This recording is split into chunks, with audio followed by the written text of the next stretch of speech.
Wisdom, the mother of all the Buddhas of the three times, which is inexpressible, inconceivable, and beyond words, which is the object of perception of self-awareness, wisdom.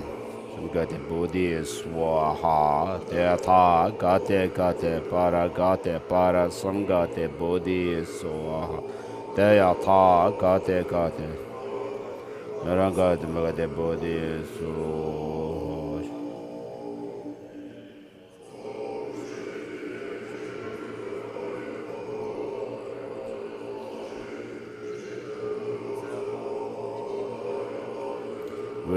Verse of homage from Abhisamaya Lamkara.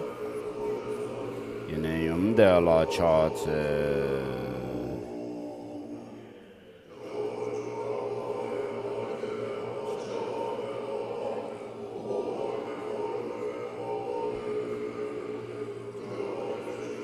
But from verses of homage from Master Nagarjuna's fundamental treatise of the middle way. So take your tea first. So this is talking to the chant masters. Otherwise you'll have upset stomach if you drink cold tea. Danish Lama prayer of Lamrim. To the magnificent, precious root Guru, please do the visualization as usual, with the Buddhish, beginning with the Shakyamuni down to your own root Guru. Imagining them dissolving from top down, one by one into the next. Magnificent, precious root Lama, please rest above on the lotus and moon on my crown, and take care of me with your great kindness. Please bestow me the attainments of your holy body, speech and mind. Request of method lineage, the teacher, the conqueror, Tathagata, the incomparable guide, the venerable, invincible protector Maitreya, the Buddha's regent, exalted Asanga, who was prophesied by the victorious ones. To you three Buddhas and Bodhisattvas I make request. Vasubandhu, crown ornament of this world's learned ones. Arya Vimuktisena, who found the middle path. Vimuktisena Gomin, with the high rank on faith. To you three, who opened the eyes of the world, I make request. Paramasena, who has exalted and marvelous accomplishment. Vinitasena, who purified his mind with the profound path. Verochana, a treasury of great waves of conduct. To you three, friends of migratory beings, I make a request.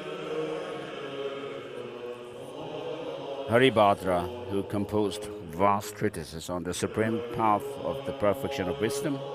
Kusali, holder of all the victorious ones' instructions. Ratnasena, who lovingly cared for all beings. To you three, helmsmen of sentient beings, I make a request. Suvranadvipa Lamaselingpa, who mastered the bodhicitta. Atisha, holder of the tradition of great vehicle. Precious Dromtempa, who clarified the noble path. To you three, pillars of the teachings, I make request. Request to the wisdom lineage, again beginning with Buddha Shakyamuni, the pinnacle of the Shakyas, supreme guide of peerless speech. Manjushri, total encompassment of the victorious one's infinite knowledge. The supreme exalted Nagarjuna, who perceived the meaning of the profound. To you three, crown ornaments of speech, I make request. Chandrakirti, who clarified the exalted one's thought. Vidya Kokila the elder, his elder son. Vidya Kokila the later, son of the victorious ones. To you three, powerful ones of the lineage, I make request. Atisha, holder of the tradition of the great vehicle, who saw profound dependence rising just as it is. Precious Dromtempa, who clarified the noble path. To you too, ornaments of this world, I make request. Request to the Kadam Lamrim lineage, magnificent Gunpava, the powerful yogi, Nisurba, who had stable concentration on the profound. Thagmapa, who upheld the whole collection of Vinaya. To you three lamps of the border regions, I make request. Namkha Sengye, who practiced with earnest effort. Namkha Gyalpo, who was blessed by the holy ones. Sengye Sangpo, who abandoned the 8 worldly concerns. To Gyalse Sangpo, I make request. With bodhicitta, seeing all beings as his child, blessed and cared for by the sublime deities, supreme spiritual friend, guiding migrators in degenerate times. At the feet of Namkha Gyaltsen, master of Lamrim Tsongkhapa, I make request. Request to the Gaden Shungbawa lineage, the spiritual friend Botowa, representing the lineage of the victorious one, Sharawa, unequaled in critical analysis. Chekawa, who fulfilled the bodhicitta. To you three who fulfill the hopes of beings, I make request. Bodhisattva Chilpupa, possessor of all transmissions and insight. Lungke Wangchuk, supremely learned one. Gompo Rinpoche, protector of migrators in the 3 realms. To you three great elders, I make request. Sangchenpa, who had the sweet scent of pure morality. Swanawa, master of 100,000 sections of Vinaya. Muntaba, who reached the limits of the Abhidhamma ocean. To you three guides of migrators, I make request. Having found the profound vast Dharma, Che became a protector of all fortunate migrators. With good Sangpo be deed, developed the doctrine. At the feet of glorious Guru Chogyop Sangpo, I make request. Request to the Kadam instruction lineage, Sultimbar, great, powerful, accomplished one, Shunu, who correctly relied on spiritual friends. Gergompa, who trained his mind in the supreme vehicle's path. To you three sons of the victorious ones, I make request. Sangyewan, holder of a treasure of marvelous qualities. Namkha Gyalpo, blessed by the holy ones. Sengye Sangpo, who abandoned the 8 worldly dharmas. To Gyalse Sangpo, I make request. With bodhicitta, seeing all beings as his child, blessed and cared for by the exalted deities, supreme spiritual friend, guiding migratory beings in degenerate times. To Namkha Gyaltsen, I make request. Request to the Gelug lineage. You, Avalokiteshvara, great treasury of non-objectifying compassion. Manjushri, powerful and stainless wisdom. Tsongkhapa, crown ornament of the learned ones of snowlands. To the feet of Lobsang Drakpa, I make request. Great scholar adept, Sherab Sengye, omniscient Gaden Drup, the first Dalai Lama. Norbu Zangbo, who attained the 3 Buddha bodies. To the 3 glorious masters, I make request. Gedun Gyatso, the second Dalai Lama. Ketub Gelek Belsang, scholar adept Lautun Sonam Belsang. To the 3 holy masters, I make request. The lotus holder Sonam Gyatso, the 3rd Dalai Lama. The upholder of the profound instructions, Che Belsang. Sovereign Lord Kundan Belger Lunduk. To you 3 scholar adepts, I make request. Ngawang Lobsang Gyatso, the 5th Dalai Lama. Lobsang Cherdok, the kind master. Lobsang Gyaltsen, the omniscient Jamyang Shebe Dorje. To you I make request. Spiritual master Jamyang Deve Dorje, incomparable. Ngawang Chogden, the incomparable great Gaden throne holder. Supreme leader Gyawang Kyesang Gyatso, the 7th Dalai Lama. To you 3 I make request. To you 3 incomparable ones I make request. Longdul Ngawang Lobsang, the great throne holder. Ngawang Nyantak, Panglung Tulku by the name of Ngawang Chenzin, Lungrik Wangchuk, and Yeshi Gyatso. To you I make request. Dharma Rinchen, the regent of Master Tsongkhapa. Shakyash Gyaltsen, the lamp for sentient beings. The glorious Stenya Ketup, the three illuminators of the doctrine, to you I make request. Chogi Gyaltsen, the leader amongst teachers, Namga Gyaltsen, the great being, and the Venerable Lobsang Chogi Gyaltsen, to the three peerless masters I make request. Jundri Gyaltsen, the Lord of the realized masters, Damjo Gyaltsen, the guide of sentient beings, Gelek Gyatso, the treasury of ear-whispered lineage, to the three kind gurus I make request. Ngawang Champa, the illuminator of excellent path, Benchempelden Yishi, the emanation of Amitabha, the great tutor of the 8th Dalai Lama, Yishi Gyaltsen, to the three illuminators of the path to liberation I make request. Bearing the name of Tugje, the treasury of Tsongkhapa's tradition, his spiritual son Ngawang Chenzin, crowning jewel of scholars, Yeshi Gyatso, to you three, the leaders of sentient beings, I make request. I respectfully pray to the consummate principal tutor of the 13th Dalai Lama, Lobsang Tsutum Jampa Gyatso, who upheld the treasury of Tsongkhapa's excellent tradition without a match, and the 13th Dalai Lama, Ngawang Lobsang Gyatso, I make request to you, like the second lord of the sages in the teaching of the Buddha, matchless in preserving the scriptural realization teachings, and whose triumphant enlightened activities reign over the three worlds, I make request to you, the Venerable Master, Lamrim Dudon. Next is for the prayer to the 14th Dalai Lama, having mastery over speech, gentle, splendid, and adamant, the good vase of intelligence filled with the wisdom nectar, holder of the doctrine, ornament of vast, playful ocean, to the exalted, supreme holder of lotus, I make request. Guru Vajradhara, unity of the three refuges, for those to be subdued, assumes the manner of spiritual friend. To all the kind gurus who grant the supreme and common attainments, I make request. Eyes that view all the infinite holy scriptures, for the fortunate one's supreme gateway to liberation, using skillful means which are moved by love. To the clarifying spiritual friends, I make request. In all my life, may I never be separated from perfectly gurus, pure gurus, enjoy the glory of Dharma, and completing qualities of levels and paths, may I quickly achieve the state of Vajradhara.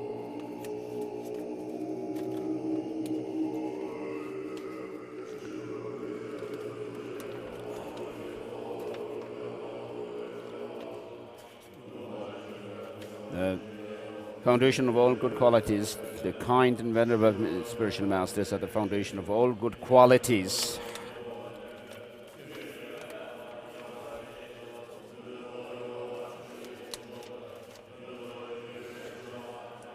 Seeing that dependence on them is the root of the path, may I rely on them with great respect and continuous effort to inspire me thus. A human life with leisure is obtained this once, and understanding that it has great value and is hard to find, may I produce unceasingly the mind that takes hold of its essence day and night. Inspire me thus. The fluctuation of our body and life is like bubble of water. Remember death, for we perish so quickly. After death, the effect of black and white karma pursue us as shadow follows a body. Finding certainty in this, may I always be careful to abandon even the slightest negative actions and to complete the accumulation of virtue. Inspire me thus. There is no satisfaction in enjoying worldly pleasures. They are the door to all misery, having realized that the fault of samsaric perfection is that they cannot be trusted. May I strongly be intent on the bliss of liberation.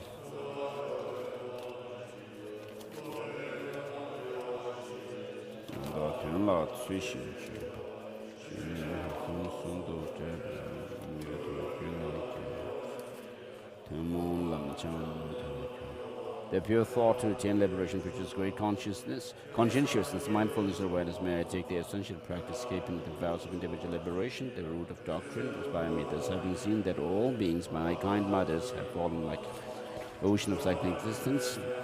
May I attain in supreme bodhicitta, assuming the obligation to the responsibility to free all migrating beings. Inspire me thus, generating the dedicated heart alone without cultivation of the three moral practices, ethics, does this not lead to enlightenment? Having realized this, may I practice with intensity for the vows of the conquerors and their spiritual children.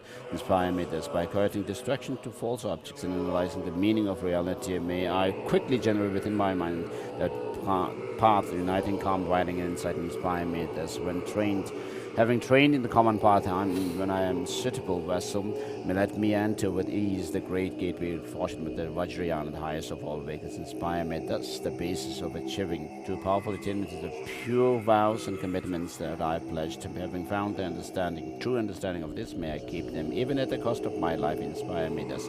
Having realized the significance of two stages, which are the essence of tantric path, may I steadfastly practice without laziness the 4 sessions of yoga and realize what the holy beings have taught. Inspire me thus, made spiritual teachers who lead me on the sacred path, and all spiritual friends who practice it have long life. May I quickly and completely pacify all outer and inner hindrances. Grant such inspiration, I pray. In all my rebirths, may I never be separated from perfect spiritual masters and enjoy the magnificent Dharma, completing all qualities of stages and paths. May I quickly achieve the state of Vajradhara. This ground, mandala offering. This ground anointed with perfume, strewn with flowers, adorned with Mount Meru for continents and sun and the moon. I imagine as a Buddha land and offer it to you. May all beings enjoy in this pure land.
I go for refuge until I'm enlightened to the Buddha, Dharma, and the Supreme Assembly by the virtuous merit created by listening to the Dharma. May I attain Buddhahood to benefit all migratory beings. I go for refuge until I'm enlightened to the Buddha, Dharma, and Sangha.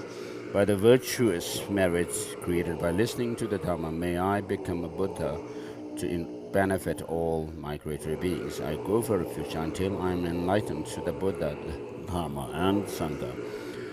By the virtuous merit created by listening to the Dharma, may I attain Buddhahood to benefit all migratory beings.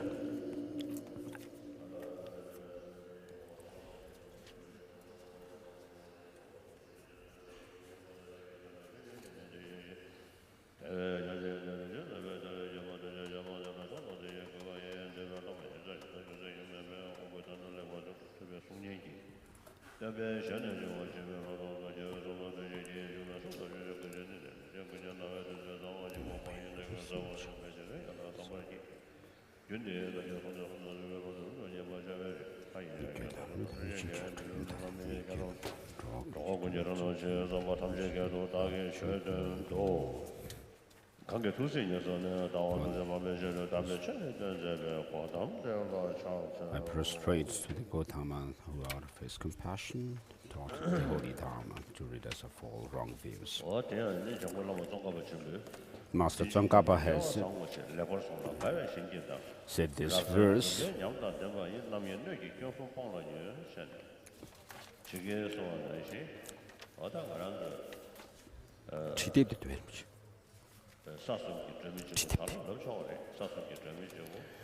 So the lamp of the three planes of existence, lamps which are the great treatise on stages of the path and the middle length stages of the path by Master Tsongkhapa, which we are now going to finish today.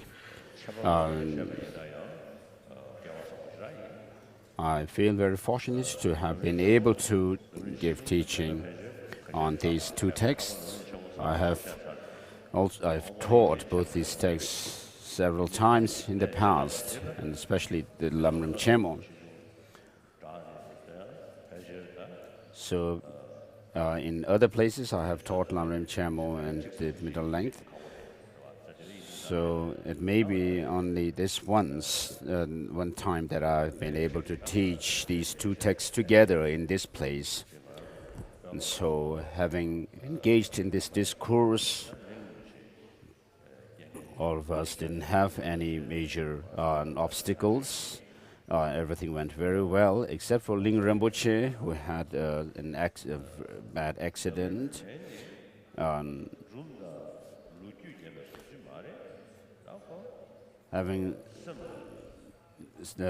By listening to the teaching of Lamrim, the stages of path of enlightenment, should not be like listening to some story, but to actually transform this mind, this unruly mind, which is full of three poisons, and to transform it so that we can actually become omniscient. This mind which we have turns into omniscient mind.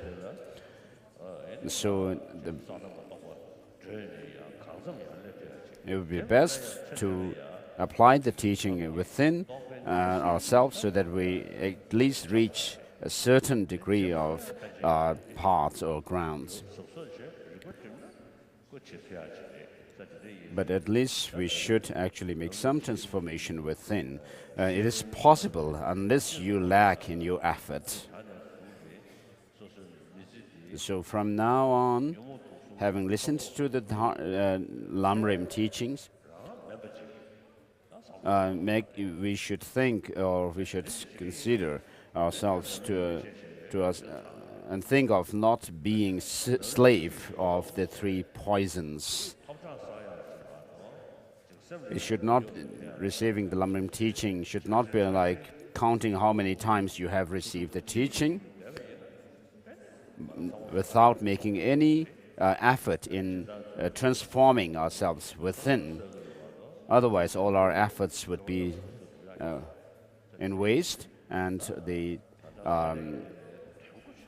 money that the sponsors have spent would also be a waste.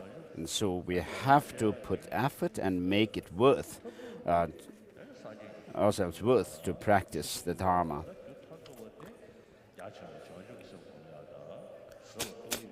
So to attain the two bodies of the Buddha, form body and the Dharmakaya, we have to practice the bodhicitta and the correct view of emptiness. So if we can practice these two, then the rest of the fruits, such as having a good life and success in one's life, would come as a byproduct. So if you have a slight experience of bodhicitta, then lasting happiness is, in fact, you are going to begin with that. So if you can think about the bodhicitta and the correct view, it would be good to think about it. So the past Buddhas and Bodhisattvas, like Nagarjuna and so forth, we should pay homage to the Buddha and how Nagarjuna actually pays homage to the Buddha. We can see from his writings, and then how what kind of masters they were, whether they're authentic, authoritative masters or not. We can actually judge them from their own texts.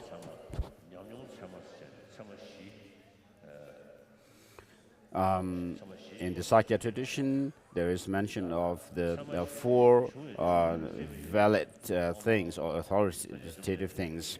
The first is the scripture, then the exegetical treatises, and then the masters, and then experience, valid experience.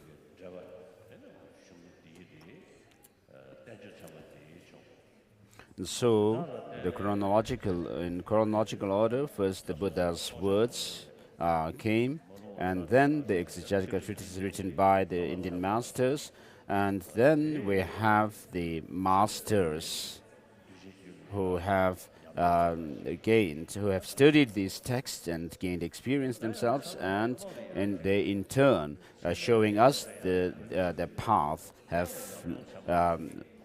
made us have the experience. The disciples have the experience themselves. And on the other hand, and we can talk about the experience of the teachings within oneself. So, if you have, of course, we do not have the high experiences of the paths and the grounds. But if we actually reflect on how we were before hearing the teaching on bodhicitta, whether we were happier or not, and then compare that after having listened to the teachings, and if you have become happier or not. And so, with regard to the profound emptiness, when you directly perceive it, you reach the sixth.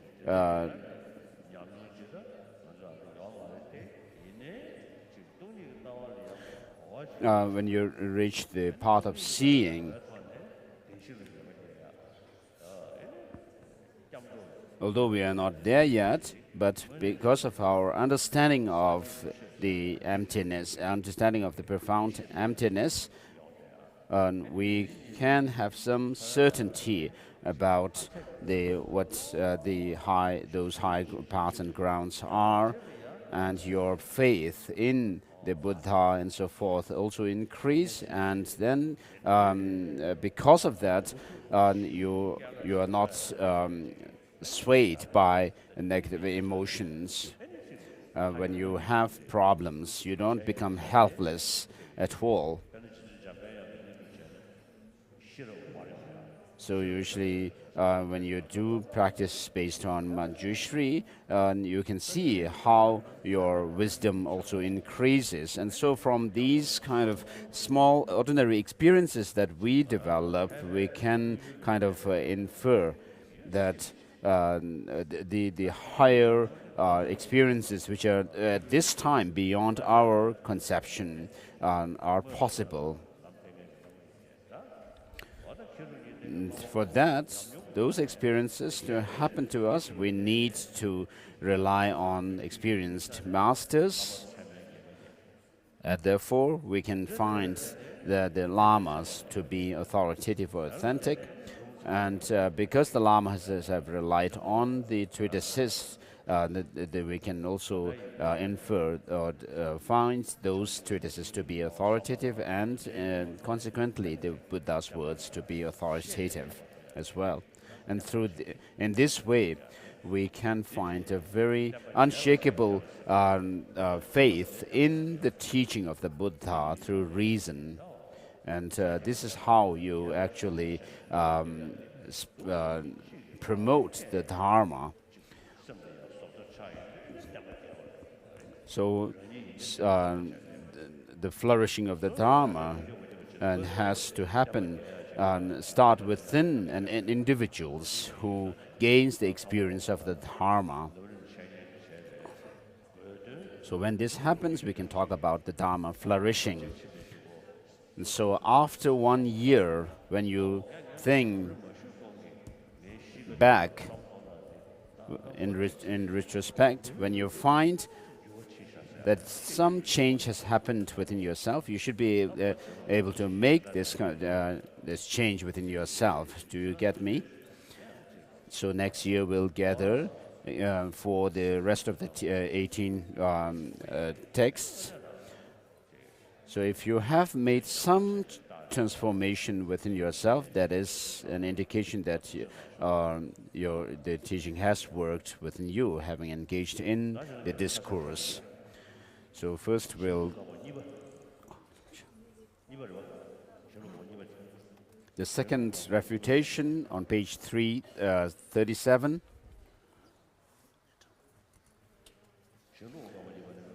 Opponent's position, we agree that it is not correct for meditation on emptiness to be the mere setting of the mind in a state that lacks any thought, without finding the view of emptiness, which is selflessness. Therefore, the position given above is not correct. However, once someone finds a view which is the definitive meaning of selflessness, all cases of that person placing his mind in Lamrim Chenmo in a non-conceptual state are meditations on emptiness. Reply, this is not correct. Your claim implies that because a person has found the view of definitive meaning, all of his or her non-conceptual meditations are meditations on the meaning of determined by the definitive view. If that is the case, then please tell us why that person's meditation on the spirit of enlightenment would not be a meditation on view of definitive meaning. Opponent, the meditation on spirit of enlightenment is the meditation of a person who has found the view of the definitive meaning. Yet it is not a meditation during which one is mindful of the view and stabilizes the mind upon it. Reply, indeed, I agree that when a person who has found the definitive view meditates, it may be considered a meditation on emptiness if it is a meditation in which he or she is mindful of the view and then stabilizes the mind on the view. But how could this entail that all instances of that person placing the mind in a non-conceptual state are meditations sustaining the view? Therefore, although you have found the view, when sustaining the view, you must meditate on emptiness by remembering the meaning which the view previously determined.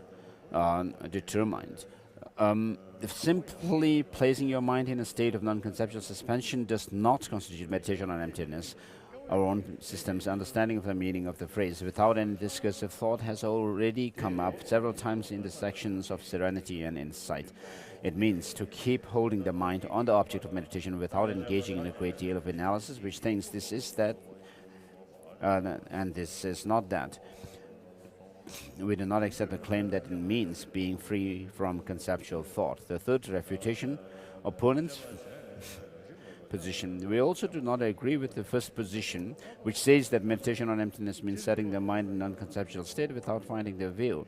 Nor do we agree with the second position, which says that after one has found a view, any placement of the mind in a non-conceptual state is not meditation on emptiness. However, one should meditate without any discursive thought in alternating periods, beginning with a period devoted to analysis to using discriminative wisdom. Following that, any placement on the mind of the mind in an unconceptual state is a meditation on the meaning of emptiness. Reply: this is also not correct, because if this were the case, it would most absurdly follow that when someone analyzes the view while falling asleep, that person's subsequent non-conceptual condition during sleep would be a meditation on emptiness. This is because the two situations are alike in that they are preceded by analysis of the view, and because apparently your position is that meditation on emptiness does not require placement of your mind on the view at that same time. Therefore, after you have analyzed the view, you stabilize your mind on the conclusion that phenomena do not intrinsically exist. If it then moves slightly, its placement on the view is lost. At that point, keeping your mind in a generalized condition of thoughtlessness does not constitute meditation on emptiness. Therefore, you must train in conceptual analysis. You have to monitor whether your attention is remaining on the view and then sustain the view of meditation. The fourth refutation, the opponent's position, we do not agree with the previous three.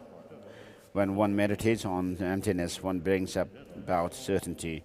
certain knowledge of the view, then holding the mind on that point, one stabilizes the mind without analyzing anything else. This is genuine meditation on emptiness, because like the first system, it is not the case that the mind is not even turned toward emptiness.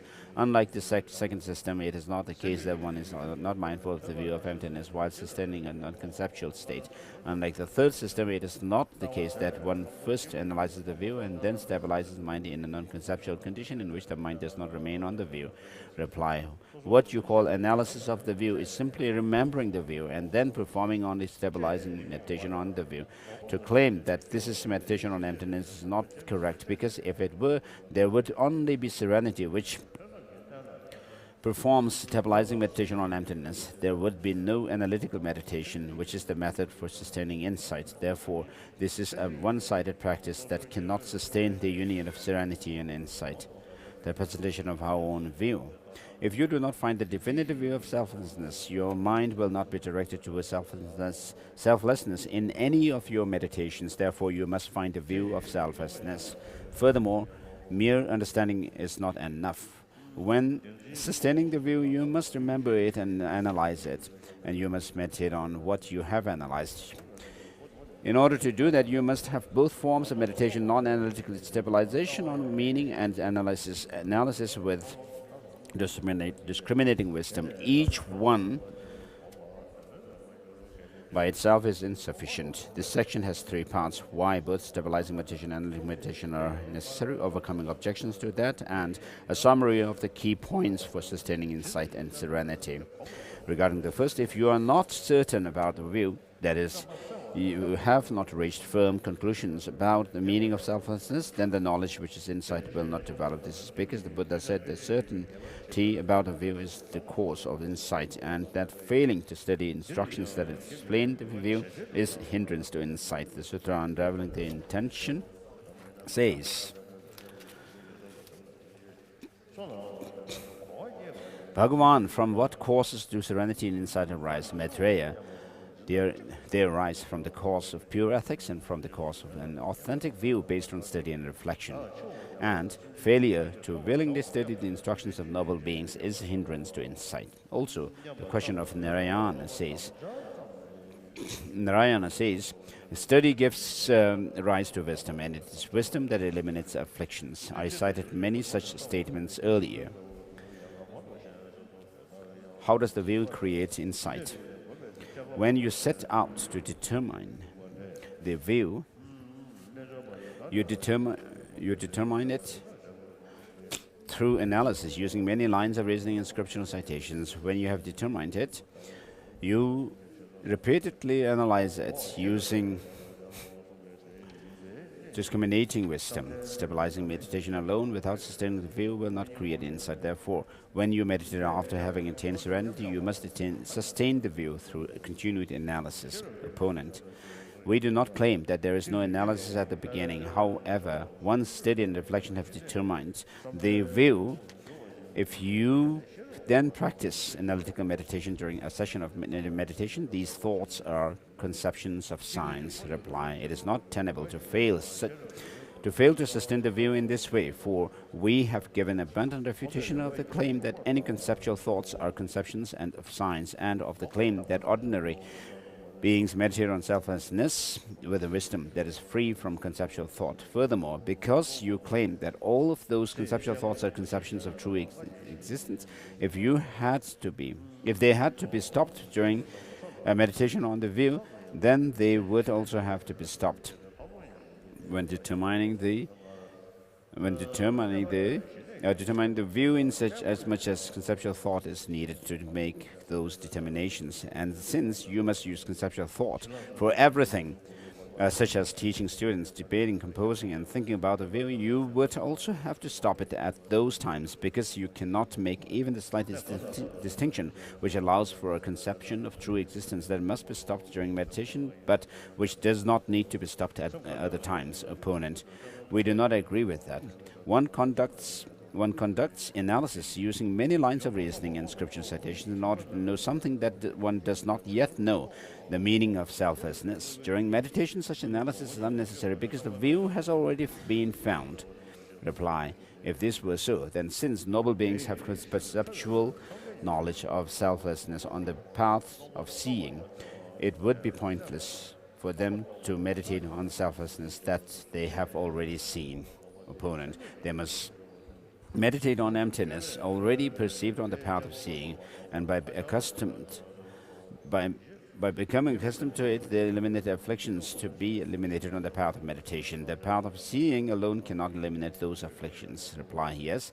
And this case is similar because here, even though previous study and reflection have already determined the view with certainty, you must become accustomed to that, to what you have determined. This is because ascertainment of the view becomes strong, long-lasting, clear, and steady to the extent that one becomes accustomed to what one has determined. Therefore, as Dharmakirti's commentary on the comparative valid cognition says, ascertainment and reifying mind are the nature of the cancelled, and that which cancels. Because those two are the cancelled and that which cancels, reification is cancelled as your ascertainment takes on qualities such as steadiness and strength. Therefore, here again, you must maximize your ascertainment of the absence of intrinsic existence. You must reflect on many lines of refutation and proof.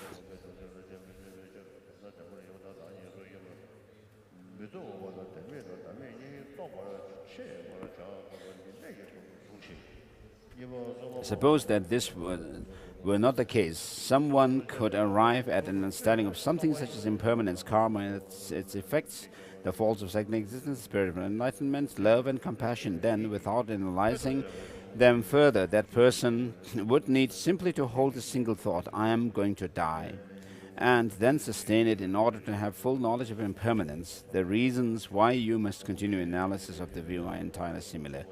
In order to bring about genuine ascertainment, it is not enough to have just a pronouncement such as I am going to die, or I will attain Buddhahood for the sake of living beings, or I feel compassion for living beings. You must reflect on those things using many lines of reasoning. Likewise, for steady and strong ascertainment of the absence of intrinsic existence, it is not enough to hold on to some pronouncement. You have to reflect on it using many lines of refutation and proof. I've already explained this at length in the section on the person of small capacity. Accordingly, all three Kamalashala stages of meditation say that when you meditate after you have achieved serenity, you must do much analysis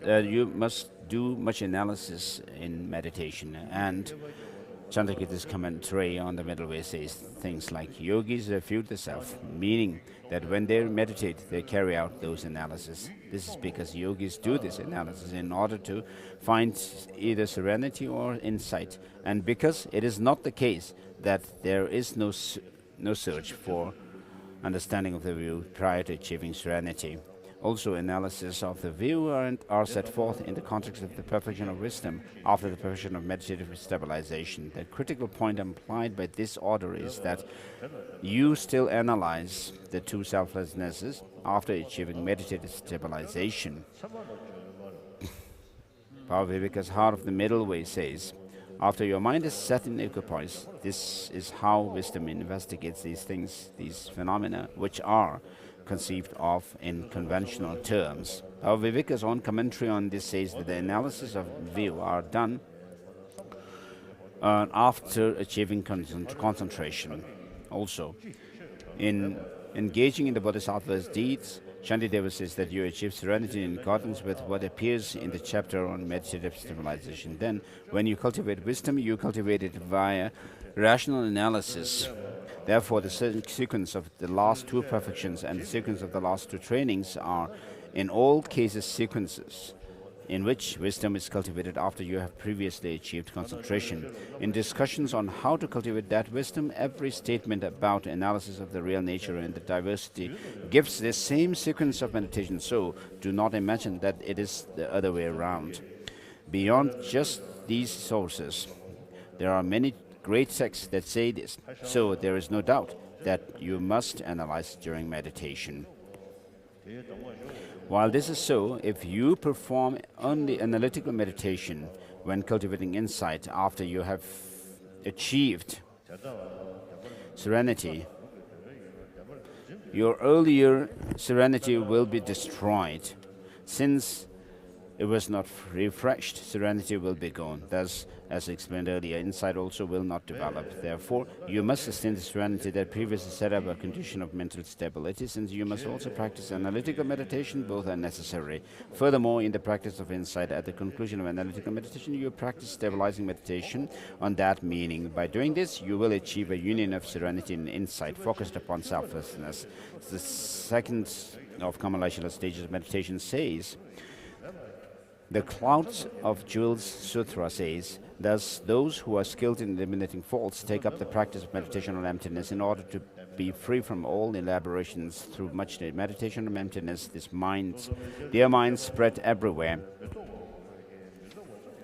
When they search for the nature of the places where the mind is happy, they realize that it is empty. When they search for what the mind is, they realize that it is empty. When they search everywhere for the nature of the mind that knows the emptiness, they realize that it is empty. By realizing this, they enter signless contemplation.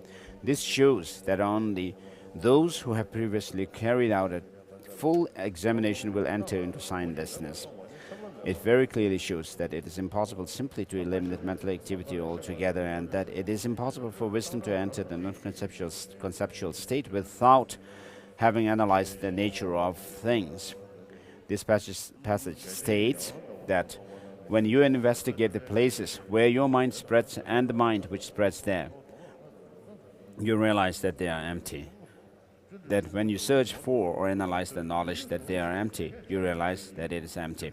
And that those analyses are done during meditation on emptiness. It also says that the person who analyzes and realizes that they are empty will enter the yoga of signlessness. Therefore, it clearly shows impossibility of what Hashan claimed, that by merely drawing your mind and withdrawing your mind and eliminating, bringing anything to mind, you can enter into a signless or non-conceptual state without first using rational analysis to search analytically. Therefore, as I explained before, the sword of reason cuts through phenomena, revealing that they lack even a shred of the two selves, and brings forth certainty about self-essence. So, if a thing possessed of the two selves does not exist, then how could the non-existence, which is its negation, be established in reality? The conception that the non-existence, that is the absence of the son of a barren woman, really exists must be based on the observation of a barren woman and her son. If those two are never observed, then no one thinks to construct the expression the non-existence of the son of the barren women truly exists. In the same way, when you see no truly existent thing anywhere at all, you also do not give rise to the conception that the non-existence of that truly existent thing is something truly existent. Therefore, you stop all thoughts conceiving of signs.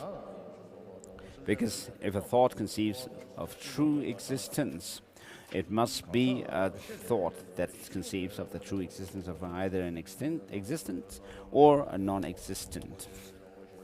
So, if the larger category is negated, then the subcategory is negated.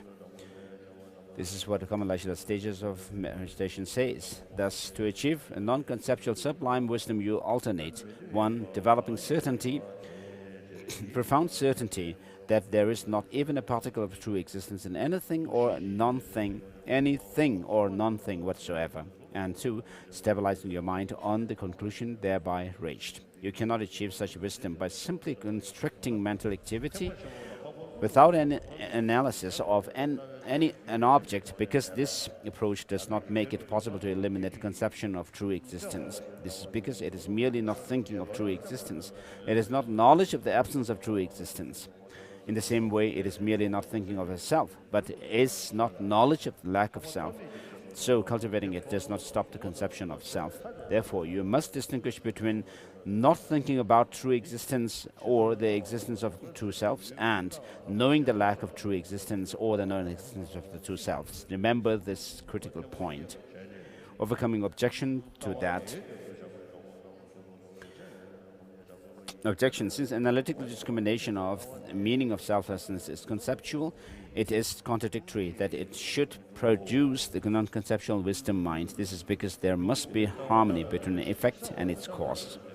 Reply: the Bhagwan himself spoke about this using an example. The Kashyapa chapter sutra says, Kashyapa, it is thus, for example, two trees are dragged against each other by the wind, and from that a fire starts, burning the two trees.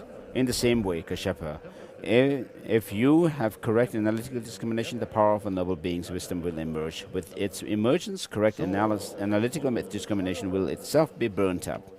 This means that the wisdom of the noble being emerges from analytical discrimination. Kamalashala's second stage of meditation says. So this part is finished.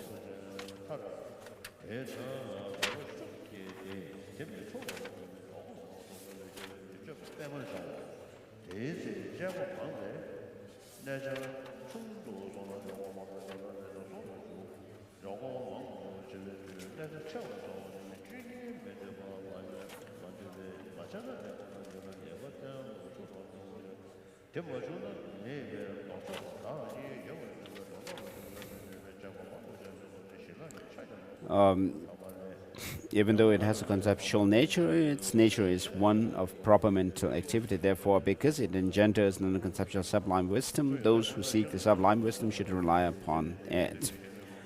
Objection: the Perfection of Wisdom Sutra says that if one is involved in the idea that things such as form are empty and selfless, then one is involved in science. Therefore, analytical discrimination of emptiness is not tenable. Reply: such a statement in sutras refer to holding emptiness to be truly existent. As I have explained frequently above, they do not refer to holding simply this is empty. Otherwise, those sutras would not speak of analysis when cultivating the perfection of wisdom.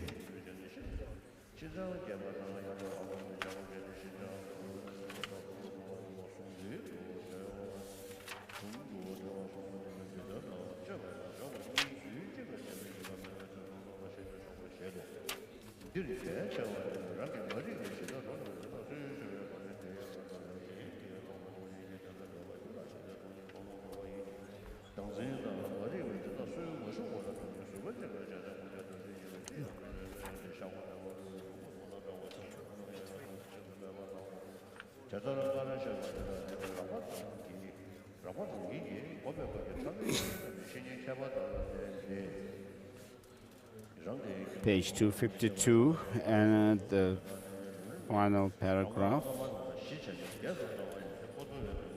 and page 353. Regarding these meditations, I have taken the earlier instructions on the stages of the path as a foundation and then enlarged upon them. One of those early instructions, Bodhova's little digest of instruction, says, some say that you determine the absence of intrinsic existence using reason during study and reflection, but meditate strictly without conceptual thought at the time of meditation. If this were so, then this would be an emptiness disconnected from that study and reflection. And because of being meditated upon in a separate way, it would not be a remedy, therefore, even at the time of meditation, analytically discriminate by using whatever you are accustomed to, such as the lack of being single or plural, or dependent arising, and then stabilizing your mind without even the slightest discursive thought. If you meditate on that, in that way, it will remedy the afflictions.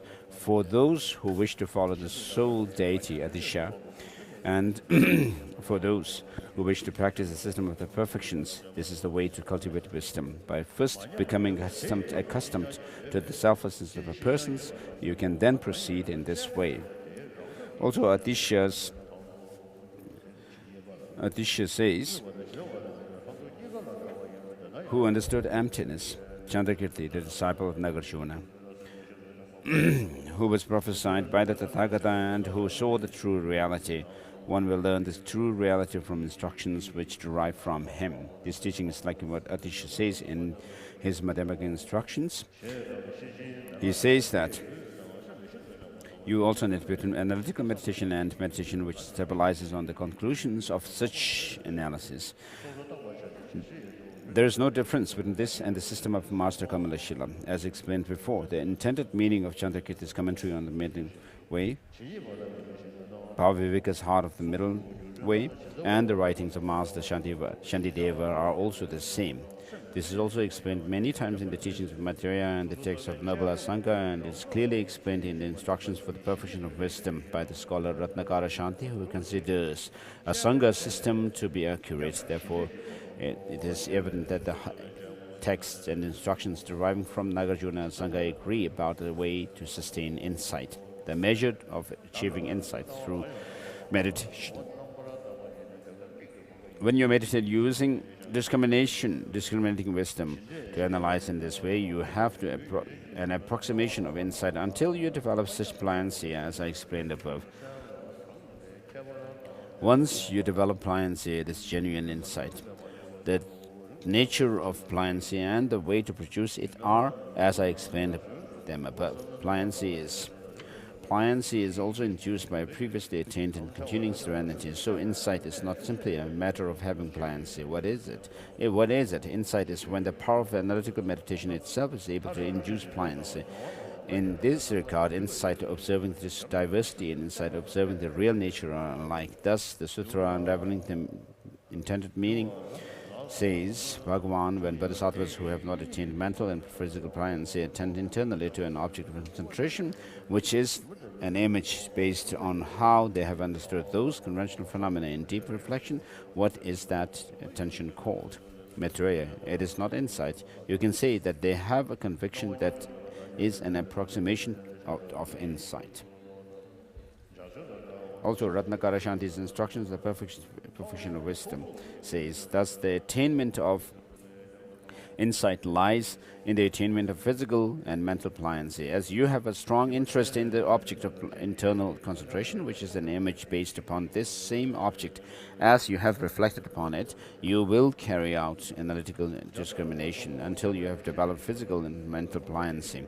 This attention is an approximation of insight. When pliancy does develop, the attention is insight. This means that in meditation on the diversity of conventional phenomena, serenity, insight, and the way they are united are comparable to what is done in meditation on the real nature. When analysis itself can induce pliancy, it can also induce one-pointed focus. Therefore, the advantage of having already attained serenity is that the analytical meditation of discrimination can itself induce this one-pointed focus. So, for those who have well-established serenity, even analytical meditation have serenity. Thus, helps serenity. Thus, do not think, if I carry out the analytical meditation of discrimination, my stability will diminish. Your meditation will constitute an insight that combines stabilizing meditation and analytical meditation and on the real nature. Only when you meet the standard of having found an authentic, accurate understanding of the philosophical view of either of the two selflessnesses, and after having focused and meditated upon this is what distinguishes genuine insight. It cannot be distinguished by any other means. What kind of things do not distinguish it? Meditation on any object may stop the coarse perception of the dualistic appearance of object and subject, leaving your mind like a stainless sky. Your mind may be endowed with qualities of knowledge, clarity, and limpidity. Like a flame undisturbed by wind, the mind may remain steady for a long time. External and internal objects may appear to your mind like rainbows or wispy smoke, and may continue to appear that way for a long time. When you focus attention on any object that appears before the mental consciousness, it may not be able to stand even the slightest attention, and then your serenity is restored. At first, coarse external objects such as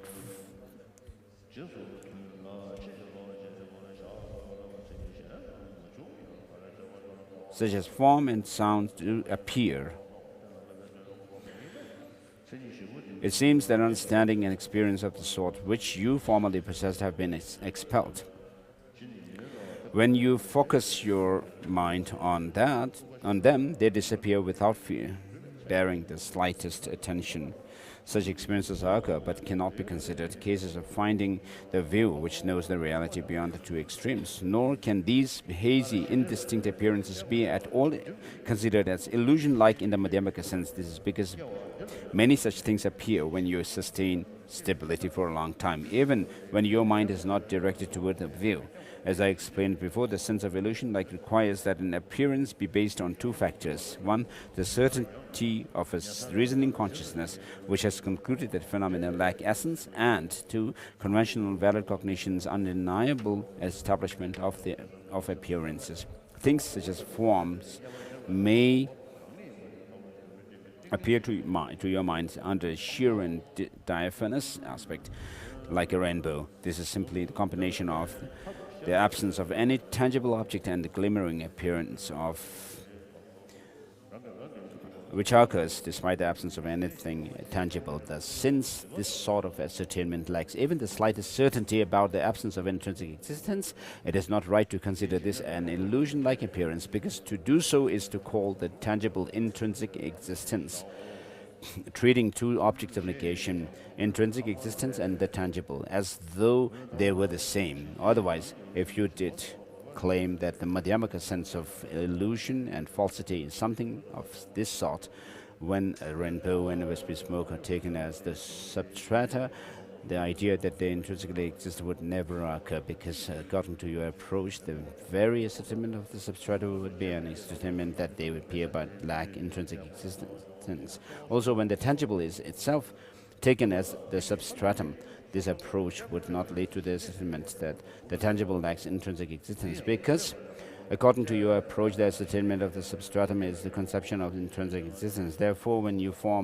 form and such appear in that way, this is not what it means to appear like an illusion, because there is not even the slightest repetition of the object of misconception, which thinks that this sheer and diaphanous appearance is the mode of being or ontological status of those objects. As I explained, illusion-like appearance refers to what appears to someone who has previously found and who has not forgotten their authentic view. The stages of the path tradition deriving from Geshe Guempa describes how to generate that understanding of emptiness as follows. First, you meditate on selflessness of persons. You then meditate on the meaning of the selflessness of objects, bringing mindfulness and vigilance to bear. In a long session, failure to use mindfulness will cause you to fluctuate between laxity and excitement, and thus there will be little benefit. Therefore, during fourth session,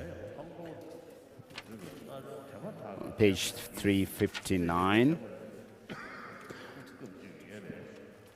after the reply, moreover, there is one special case to consider. The analytical meditation immediately preceding the achievement of insight can induce one pointed focus. I did explain above that it is impossible to establish serenity prior to achieving insight. You repeatedly alternate between analysis and post-analytical stabilization. I explained that after you reach serenity, analytical meditation cannot induce non-discursiveness. I made these explanations in terms of the situation prior to the attaining of insight, leaving aside the exceptional case of analysis at the inception of insight. In brief, prior to achieving serenity, it is impossible to reach serenity by doing stabilizing meditation in alternation, stabilizing your mind at the conclusion of analysis. Once serenity is established, but prior to achieving insight, analytical meditation cannot itself induce a solid one-pointed stability. Therefore, reaching solid stability through analysis, extensive analysis by discriminating wisdom comes about when insight is achieved. Thus, the union of insight and serenity is also posited at that point.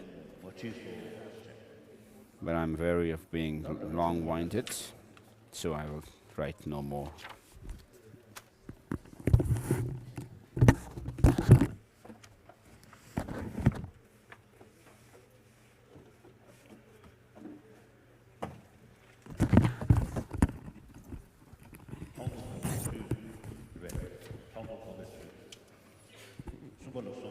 Page number 296, how to cultivate special insight. This is 3 points explaining the meaning of the statement that special insight is cultivated in dependence on calm abiding. In the sutra unraveling the intended meaning, it says that special insight should be cultivated later after calm abiding has first been accomplished. This is also stated similarly in many other texts, such as those by Venerable Maitreya, Bodhisattva levels and Sarvaka levels, Baba Viveka Shantideva Kamaleshila's 3 volumes, Stages of Meditation and Instruction on the Perfection of Wisdom.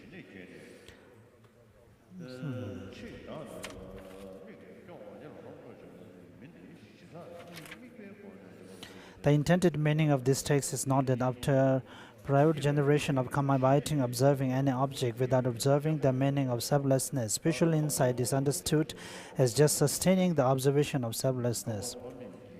This is because the two, calm abiding and special insight, are not differentiated by way of their object of observation. Instruction on the perfection of wisdom also explains that after observing suchness, the emptiness of duality between subject and object, and generating calm abiding, you will generate special insight through analytical meditation. Observing that same object of observation, Arya Asanga also discusses a special insight that observes the varieties and says that after calm abiding has been generated, a special insight with peaceful and coarse aspects is cultivated in dependence on it. Moreover, he says that it is a path common to both non-Buddhists and Buddhists, as well as to ordinary beings and Aryas. That being so, it is inappropriate for someone who has not attained calm abiding and who is never accomplishing it, not to practice placing the mind single-pointedly on whatever object of observation it may be, but rather to practice analyzing various aspects with respect to his object of observation. The reason for this is that in the former manner calm abiding is achieved, whereas in the later manner it is unachievable. If instead of extending your earlier habituation to mere stabilizing meditation, you use the calm abiding and achieved previously to carry out analytical meditation that individually differentiates with wisdom whichever object is appropriate to the occasion, the mode or the varieties, you can eventually induce a single pointed concentration, since the extremely powerful kind of single-pointed concentration achieved through that cannot be achieved through the former method of mere stabilization. Analytical concentration is praised. The true manner of accomplishing it is to first seek calm abiding and then afterwards cultivate special insight and dependence on it. So that is the general reason why there are 2 different modes of sustaining calm abiding and special insight, even if the object of observation, for instance selflessness, is the same. The same page at the end, what paths of vehicle, Mayana or Hinayana, this system relates to. This is 3 points. Now, what does this sequential approach to the generation of calm abiding?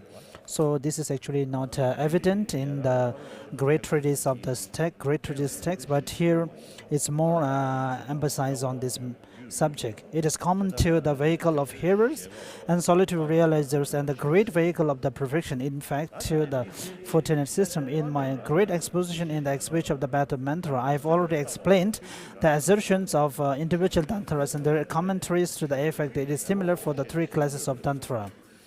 Page number 298, continue. So here His Holiness comments that this is a special emphasis on the Tantra practice. Continue reading. With regard to highest Yoga Tantra, it says in Instruction on the Perfection of Wisdom, quoting from Guhya Samaja Tantra, when you examine your own mind, all phenomena dwell in the mind, phenomena dwell in that watcher of space, phenomena do not exist nor their nature. Also in the Descent to Langa Sutra, in dependence on mind only, external things are not conceived. With this enforced statements, Ratnakara Sante explains the 3 levels of yoga are taught, the one mentioned, observing mind only, one observing suchness, and one without appearance. It appears that the mode of attaining calm abiding and special insight on the first 2 levels through stabilizing and analytical meditation is explained as above. Therefore, he asserts that the way they are generated in a mind that observes the mode is similar. Even in the context of highest Yoga Tantra, our system requires one's method for developing an understanding of the view to be in accord with what appears in the Madhyamika texts. With respect to how it is sustained, there is analysis of and then mental attention to suchness during some subsequent attainment phases of the generation and complete stages. Third outline, explanation of the actual way to cultivate special insight in dependence on calm abiding. This is 2 points. The need to find a view. If you have not found the way of selflessness, no matter what system of meditation you perform, that meditation will not rest on the meaning of suchness. That is why it is necessary to find the view. Page number 299. This is 3 points. The actual way to sustain the view. This is 6 points. The need for both analytical and stabilizing meditation. If you have an understanding of the view but are not mindful of it and do not place the mind upon it during meditation on suchness, the latter will not be a meditation on suchness. Therefore, placing the mind without reflecting on anything at the end of some little preparatory analysis of the view does not constitute sustaining suchness either. Becoming mindful of the view and merely familiarizing oneself with placing the mind within it also amounts to nothing more than the above method for sustaining calm abiding. Hence, that is not the meaning of the text explaining a different method for sustaining spiritual insight. That is why you should individually analyze the meaning of suchness by means of wisdom, as explained before, and then sustain it. If you only do analytical meditation, however, your calm abiding developed before will deteriorate it. Therefore, you should mount the horse of calm abiding, sustain analysis, and occasionally alternate it with stabilizing meditation. More specifically, if the stability factor lessens through increased analytical meditation, you should do more stabilizing meditation and refresh the stability factor. If you do not really want to analyze because of increased stabilizing meditation, or if despite analysis your mind is not fit to go anywhere and becomes engrossed in the quiescence factor, you should do analytical meditation a lot, since it is very powerful. If you cultivate the two, calm abiding and spiritual insight, in continuous equality, you should do it that way. In stages of meditation, it says, at times when wisdom becomes very predominant, because spiritual insight has been cultivated, calm abiding is lessened. Therefore, since the mind will flicker like a butter lamp set in a breeze, it will not perceive suchness very clearly. That is why you should cultivate calm abiding at those times. Also, whenever calm abiding predominates, like someone asleep, you do not see suchness clearly. Therefore, at those times, you should cultivate wisdom. With respect to sustained analysis in this manner, it is appropriate to hold all conceptions whatever to be apprehensions of signs that apprehend the true existence, and stop them. This is because it was proven several times before that conceptions that are apprehensions of true existence are only one class of conceptions. The view that anything apprehended by conception falls down a causality of reasoning is a differentiation whose object is negation is excessive, and it has been proven that this is not the meaning of the scriptures either. Even without making such an assertion about other objects, you may wonder if everything the mind apprehends regarding suchness is an apprehension of science, which is an adherence to true existence. This also is a fault, the fault of an erroneous mode of apprehension, but it does not concern anything apprehended, for it has been set forth that those who do not see beyond and seek liberation need to search for suchness by various means of scripture and reasoning. Page number 301. In Essay on the Mind of Enlightenment, it says, where conceptual thought appears, how could there be emptiness? Tadakatas don't perceive minds with aspects, or analyzers and object to analyze. Where these agents and objects exist, enlightenment does not exist. What is being pointed out is that someone who apprehends objects of investigation and investigators are truly existent has not attained enlightenment. If the wisdom of individual investigation were refuted, and if the mere objects of investigation and investigators were refuted, this would be in contradiction to the settling of suchness. In this text, through many avenues of analysis associated with individual investigation, also if those two were not perceived by Buddhas, they would be non-existent. And in the same text, it says, meditating on emptiness, called non-production, emptiness, and selflessness as inferior nature is not to meditate on it. This does not refute the meditation that observes selflessness, the emptiness which is the non-existence of inherent production. Rather, it refutes the meditation on an emptiness that is being reproved and inferior nature apprehended as truly existent. In praise of the Transcendent One, it says, when you teach the nectar of emptiness to clear away all conceptual thinking, whosoever adheres to it is very much reproved by you. In the same way, it says in Precious Garland, accordingly, self and selflessness are not as they should correctly observable. The views of a self and selflessness were therefore rejected by the Buddha. It is also saying that since neither self nor selflessness are established in reality, the Buddha rejected the view that two really exist but did not refute the view of selflessness. This is because, according to the above quotation from the refutation of objections, if phenomena were not without the inherent existence of inherent establishment will exist. In the verse summary of the Perfection of Wisdom in 1,000 lines, it says, although the Bodhisattva thinks this aggregate is empty, engaged in science, he destroys the basis of non-production. Also in the Perfection of Wisdom in 100,000 lines, when engaging in what is called empty and selfless form, one engages in science, one does not engage in the Perfection of Wisdom. The meaning of these statements refers to the apprehension of emptiness and so forth as truly existent. Otherwise, the phrase, he distrusts the basis of non-production, would not make sense either, for to have trust in it would also be to engage in science. In the same sutra, it says, one who thoroughly knows that things lack inherent existence is engaged in the supreme perfection of wisdom, and when uncompounded, compounded black and white phenomena are shattered by wisdom and not even thus remains to be seen. In the world, this is counted as the perfection of wisdom. In the King of Meditative Stabilization Sutra, it also says, if phenomena are discerned as selfless and once discerned and meditated on, that is the cause for attaining the fruit, nirvana. Through any other cause, you won't find peace. Also, in essence of the perfection of wisdom, Shariputra asks, how should a bodhisattva who wishes to engage in the profound perfection of wisdom train?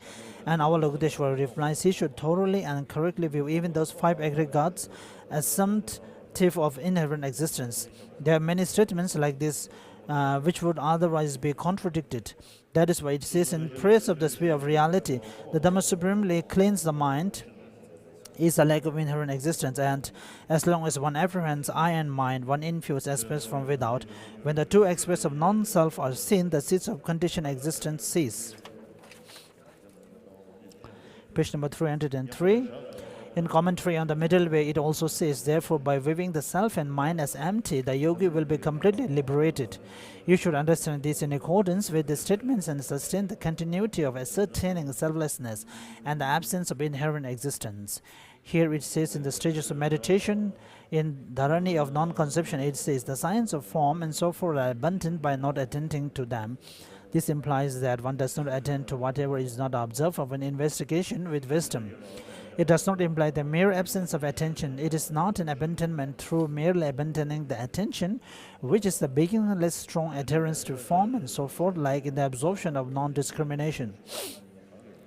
These passages from the scriptures are saying that apprehension of science should be abandoned through a meditation in which the mind does not attend to anything. Yet the intended meaning set forth is that you correctly investigate with analytical wisdom and then establish meditative equipoise on the meaning of your realization that not even a particle of the observed object of the apprehension of true existence is observed. In stages of meditation, it says, there is the following statement, when you search what the mind is, you realize that it is empty. When you thoroughly search for the mind, realizing that its emptiness, you realize that it is empty. Through such a realization, you enter the yoga of singlelessness.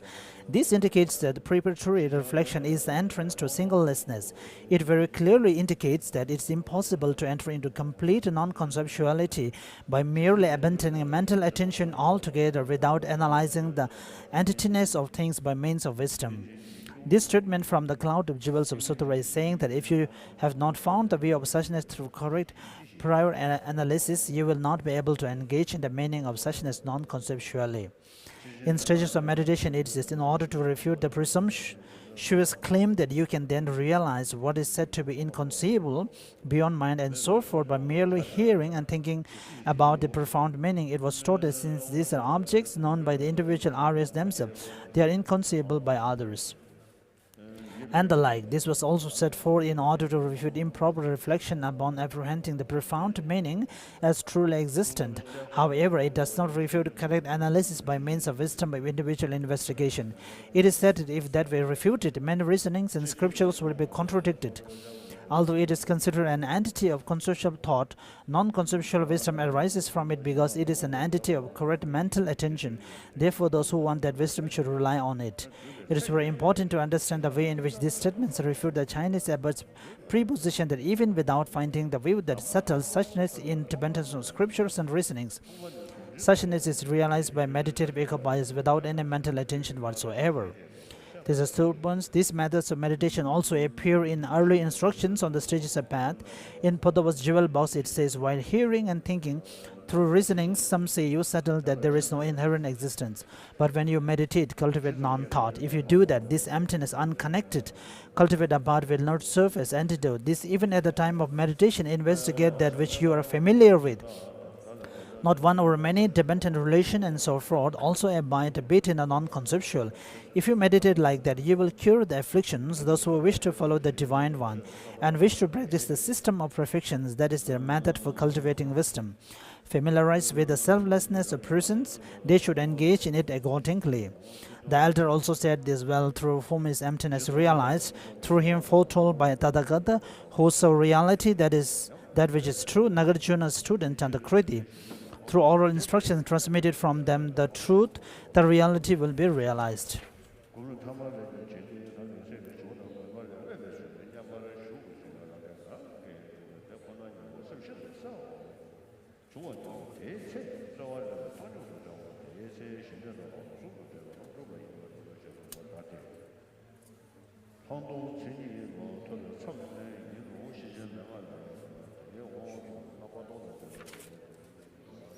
Page number 307. In instructions on the perfection of wisdom, it also says, then you observe that very image connected with the analysis. When you experience both of them in your mind through the continuum of uninterrupted and unobstructive mental attention, it is called a path of union between karma abiding and special insight. That is to say, karma abiding and special insight are a pair, and their relation is one of the conjunction. They operate bound to each other. Unobstructed means that there is no need to stop the process of analytical meditation and place the mind in non-conceptuality. Non-conceptuality is induced by that analytical meditation itself. To experience both is to experience both the karma abiding that observes the non-conceptual image and the special insight that observes the image connected with analytic conceptions. Through the continuum should be understood from the point of view that the analytical special insight and the karma abiding at the end of the analysis do not arise simultaneously. However, when there is actual karma abiding induced by the power of analysis, both special insight, the intense differentiation of phenomena that observes the mode, and karma abiding, the meditative stabilization that firmly and single-pointedly abides on the mode, operate in association. At such time, karma abiding and special insight are mixed and operate equally. For that, it is necessary to gain a realization arising from meditation. Therefore, a collection of the two that allows one to individually investigate the meaning of selflessness from within a non-conceptual state of firm stability, like a little fish moving. So we have reached the summary of the general path. So in the songs of experience, through the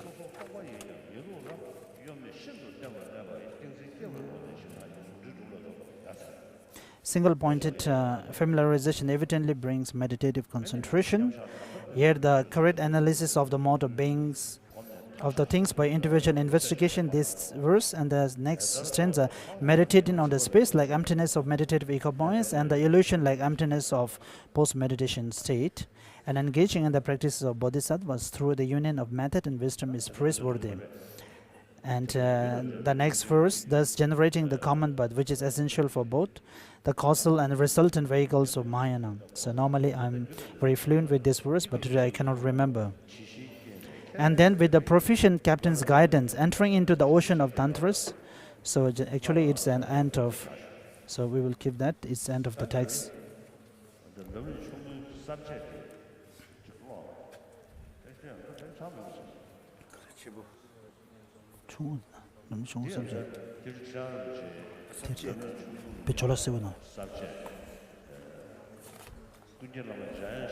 So this outline of the Midland Lamrim written by Tujong Rinpoche.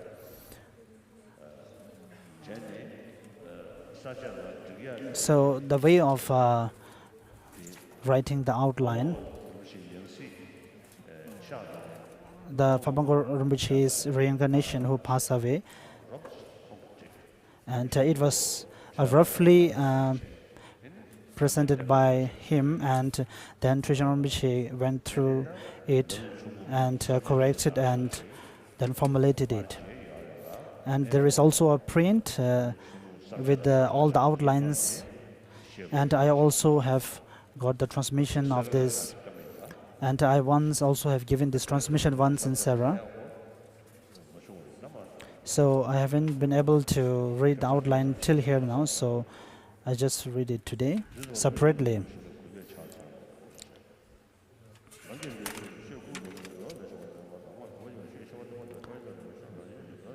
The actual presentation, general introduction to the instructions taught here, corresponds with the manner of explanation proposed by scholars. The actual explanation in accordance with that manner of explanation, showing the greatness of the author in order to show that teachings have a reliable source, showing the greatness of the teachings in order to generate respect for the instructions. How teaching that possess these two greatnesses should be listened to and explained.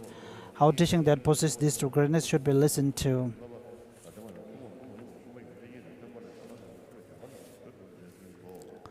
Showing the greatness of the author in order to show that the teachings have a reliable source. How Atisha took birth in an excellent family. How Atisha obtained his positive qualities on that basis. Having obtained them, how Atisha performed the deeds for the sake of teaching. How Atisha obtained his positive qualities. How Atisha obtained the qualities of comprehensive scriptural knowledge. And how he obtained the qualities of realization of his correct accomplishment. How Atisha obtained the positive of comprehensive scriptural knowledge. How Atisha learned the areas of general knowledge. And how he learned mantra, how Atisha was ordained and learned the collections of inner knowledge. How Atisha obtained the qualities of realizations of its correct accomplishment. How all qualities of realizations are contained in 3 trainings. How Atisha was accomplished in 3 trainings. Atisha's accomplishment in the training of ethics, meditative stabilization, and wisdom. Atisha's accomplishment in the training of ethics. How Atisha was actually accomplished in ethics and the proper practice of ethics. How Atisha was actually accomplished in ethics is 3. The Atisha possessed the highest vows of individual liberation. How Atisha possessed the bodhisattva vows, and how Atisha possessed Varshayana vows. Atisha's accomplishment in the training of meditative stabilization, the common and uncommon. The accomplishment in the training of wisdom is also 2, common and uncommon. Having attained those positive qualities, the deeds Atisha did for the sake of the teachings, this in India and in Tibet. This in Tibet, due to Atisha's possessing these 3 causes, his ability to ascertain the victor's intention, being cared for by protected deities, how Atisha's lineage is uninterrupted, the fact that Atisha was learning in the 5 areas of knowledge. The special qualities of his disciples. Atisha's disciple in India, Ngarvi in Tibet, and Atisha's foremost disciple, showing the greatness of the teaching in order to generate respect for the instruction. Presenting this text as possessing the 4 greatnesses, the greatness of recognizing all the teachings as being non-contradictory, identifying the teaching, how all the teachings are recognized to not to be contradictory, how is to be demonstrated through scripture and logic that it will be contradictory not to accept this, establishing that teachings are non-contradictory, clearing up doubts. The greatness of all the Buddha's teaching occurred to you as instruction has 3. First, the distinction of pure and impure manners of comprehension. Second, how all the Buddha's teachings come into view as useful instructions. Third, indication of analytical meditation as a means of making all teachings appear as instructions. The greatness of allowing you to easily discover the victor's intentions has 2. For beginners, the victor's intention is not easy to find without a guru's oral instruction. The victor's intention is found through a guru's oral instructions. The greatness of a great misdeed stopping by itself has 3, showing the abandonment of the Dharma as the biggest misdeed. When there is a realization along the lines of the first 2 greatnesses, the misdeed stops by itself. You should come to realize such certainty from the White Lotus Sutra and other texts. Explanation of how teachings possessing these 2 greatnesses should be listened to and explained. has 3. How to listen, how to explain, how generally to proceed at the end. How to listen has 3. Thinking about the advantages of listening to the Dharma, developing respect for the Dharma and those who teach it, the actual way to listen. The actual way to listen has 3. Indication of how to listen in general, the way in which having relayed this to your mind is necessary to listen, how to keep in mind the purpose of attainment. How to listen in general, giving up the 3 faults of a vessel, relying on the 6 discriminations, giving up the 3 faults of a vessel, relying on the 6 discrimination. The 6 discrimination are contemplating the discrimination of oneself as patient, 1 expounding the Dharma as a doctor, instruction as a medicine, persistent practice as a cure, Tadakatas as exalted beings, and Dhamma tradition to last long. Generating the discrimination of persistent practice as a cure, the contempt of striving for words without practicing them, the importance of discrimination of oneself as someone ill, the instruction to act accordingly, having identified the meaning of persistence. How to explain, considering the benefits of explaining the Dharma, generating respect for the teacher and the teachings, the attitude and the activities to explain with, the distinction between whom the explanation should be and should not be given to. The attitude and activities to explain with has 2, the attitude and 2nd activities. How generally to proceed at the end, what to do afterwards, the actual thing to do, the benefit of this, the general mode of behavior of saints, the advice to cherish them, since it is a great fault to turn away from them. Page number 3. Explanation of the stages by which a student of the actual instruction should be guided. Has 2, the route of the path, relying on the spiritual master, the stages of the training, the mind, once you have relied. The relying on the spiritual teacher, which is the root of the path, has 2, the somewhat elaborate explanation for generating certainty, then the condensed presentation of how to sustain meditation. The somewhat elaborate explanation for general certainty is 2, the need to rely on a spiritual teacher since all positive qualities depend on him, the actual way to rely on a spiritual teacher. The actual way to rely on a spiritual teacher, characteristics of the one to be relied on, the virtuous spiritual friend, characteristics of the one who relies, the student, the way the student relies on the virtuous spiritual friend, 4th, the benefits of reliance, 5, the drawbacks of not relying, 6, a summary of the meaning of these points. Characteristics of the one to be relied on, the virtuous spiritual friend has 2, identification of a guru, 2nd, the characteristics of a guru. 2nd, the characteristics of a guru has 3, the highest characteristics, middle one and the minimum. The highest one has 2, positive qualities that the guru himself needs, positive qualities necessary for others' welfare. Minimum characteristics, the actual minimum of characters, the expediency of association with characteristics. Explaining the characteristics of the one who relies, the student, the fall of someone who does not have 5 characteristics and the benefit of someone who does have them. Explaining the specific of the various in detail, specific of achieving the conducive condition and eliminating the adverse condition. The need to strive for those features. The way the student relies on the virtuous spiritual friend is 2, explaining the need to rely on someone with the characteristics, the actual manner of relying on someone who has the characteristics.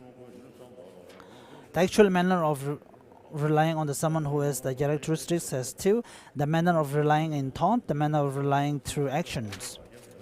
Page number 4. The manner of relying in thought has 2, the root training in faith, 2nd, remembering his kindness so as to generate respect.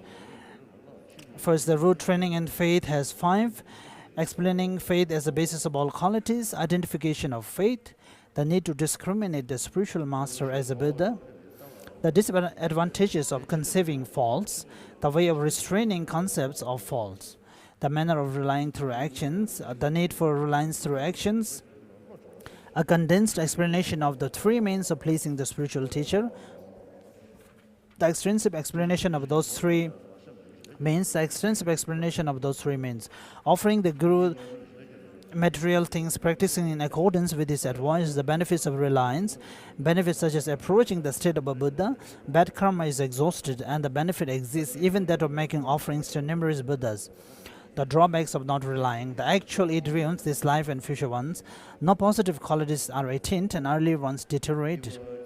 The disadvantages of relying on non-virtuous spiritual friends and bad companions.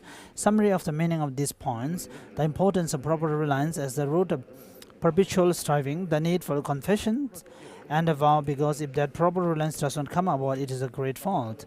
How, if you act in that manner, the realization of reliance is not far away. The condensed presentation of how to sustain meditation, the actual way to sustain meditation, the reason why meditation need to be sustained by means of two modes of sustaining. The actual way to sustain meditation, what to do during the meditation session itself, what to do during the periods between sessions, what to do during the meditation session itself, has three: what to do in preparation, during the actual meditation session, and at the end of the meditation session. What to do in preparation: cleaning your dwelling and arranging representations of the exalted body, speech and mind, laying out offerings, sitting posture and mental attitude, visualization of the merit field, accumulation of merit and purification of negativities, mental offering and request for blessings. Accumulation of merit and purification of negativities as three: the reason why it is necessary to accumulate merit and purify negativities. Explanation of accumulation and purification in detail, categorization of individual elements. Explanation of accumulation and purification in detail as two: the actual detailed explanation and the need to take the meaning of the verse to heart. Actual detailed explanation as 7: prostration, offerings, confession of negativities, rejoicing, requesting the will of Dhamma to be turned, supplication and dedication. Prostration has 2: prostration combining the 3 doors, prostrations of 3 individual doors. Prostrations of 3 individual doors has 3: physical prostration, mental and verbal prostrations. Offerings has 2: unsurpassable offerings and unsurpassable offerings. Unsurpassable offerings have 2: actual topic, the motivation for prostrations and offerings. What to do during actual meditation session, how to sustain meditation in general, how to sustain the meditation of this context. How to sustain meditation in general has 3: identification of a need for meditation, the faults of bad meditation, how to sustain good meditation. How to sustain the meditation of this context has 3: thinking about the benefits of reliance and about the faults of non-reliance. How to train in faith by means of thinking about the Guru's positive qualities, training in the respect that remembers the kindness. What to do at the end of meditation session, what should actually be done at the end, the time and duration of meditation. Time and duration of meditation is 3: indication of the time of meditation, how to meditate in the beginning, how to sustain the meditation once it is stabilized a bit, and advice on how to avoid exhaustion. What to do during the periods between sessions, general practices, enhancing the practice of the object of meditation, the causes of calm abiding and spiritual insight. The causes of calm abiding and spiritual insight has 4: controlling the sense doors, introspective behavior, knowing the right measure of food, exerting yourself in yoga without sleeping, and what to do while lying down to sleep. Introspective behavior, what to do while lying down to sleep, how to apply this to the intervals between all meditations. Page number 6. What to do when lying down to sleep, the time to lie down, the behavior of sleep, mindfulness, introspection, discrimination of getting up. The reason why meditation needs to be sustained by means of 2 modes of sustaining. The 2 modes of sustaining: refutation of misconceptions that although they are both analytical and stabilization meditation, one single person does not practice them. Refutation of the misconception that asserts that all conceptions apprehend signs. Refutation of the misconception that asserts that if a lot of analytical meditation is done prior to the arisal of meditative stabilization, it becomes an obstacle. The 2 modes of sustaining, the reason why both analysis and stabilization are necessary for meditation. Identification of analysis and stabilization, the stages of training the mind once you have relied on a spiritual teacher with regard to the basis of leisure and exhortation to take its essence. How to take the essence, a precious human rebirth.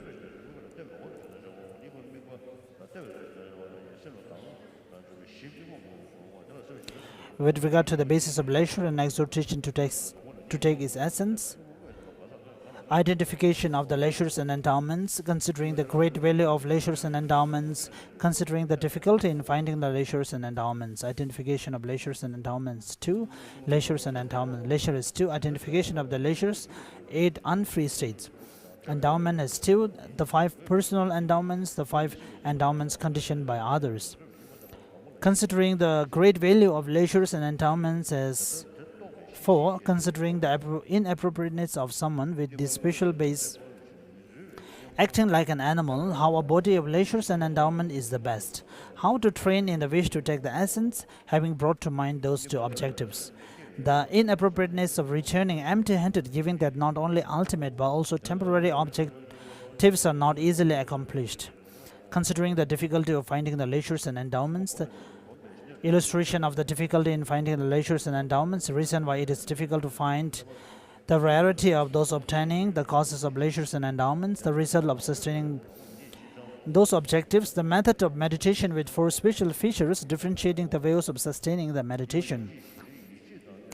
Differentiating the ways of sustaining the meditation, how to contemplate the leisures and endowments from various points of view, how to contemplate the leisures and endowments in particular, how to contemplate the leisures and endowments in particular, the difficulty in finding the leisures and endowments from the point of view of their cause, the difficulty in finding the leisures and endowments from the point of view of the result, how to take the essence, the way in which 3 types of beings practice the path, brief summary of the topics of the general path, the way in which 3 types of beings practice the path, general certainty with regard to the general presentation of the path, the actual way of taking its essence, generating certainty with regard to the general presentation of the path, how all Buddha's teachings are contained in the paths of the 3 types of beings, giving reasons for gradual guidance from the point of view of the 3 types of beings, how all the Buddha's teachings are contained in the paths of the 3 types of beings, how the meaning of all the Buddha's teaching is subsumed under the accomplishment of 2 objectives, how lesser beings attain high status, how intermediate beings achieve the certain goodness of liberation,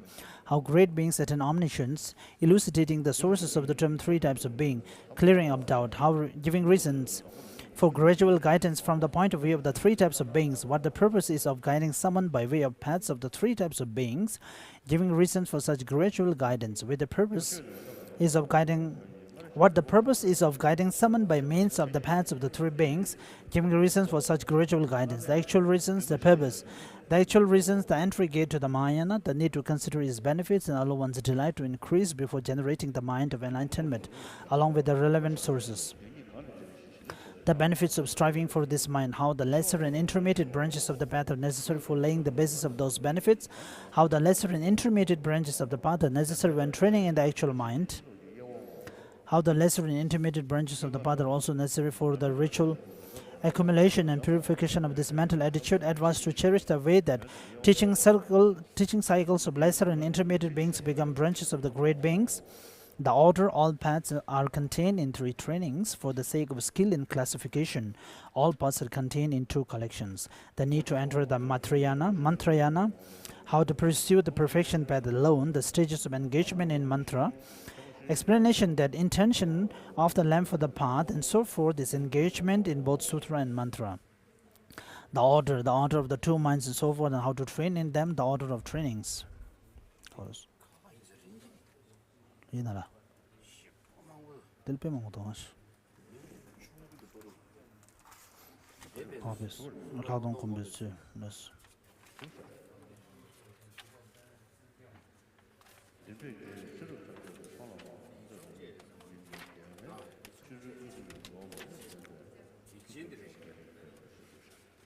So actually the text translation we have is a little bit different from His Holiness text.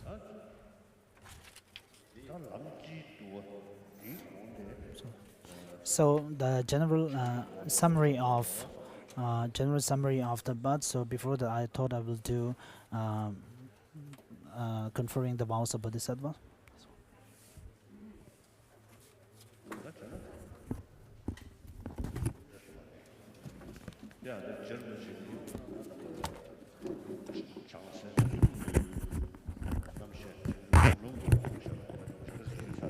As I mentioned it before,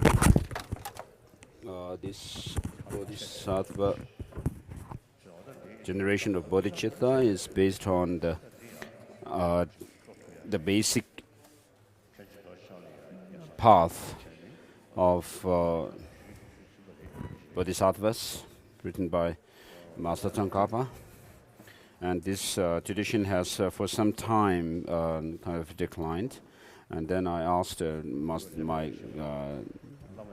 precept master, Lamrim Dringpo, to revive it.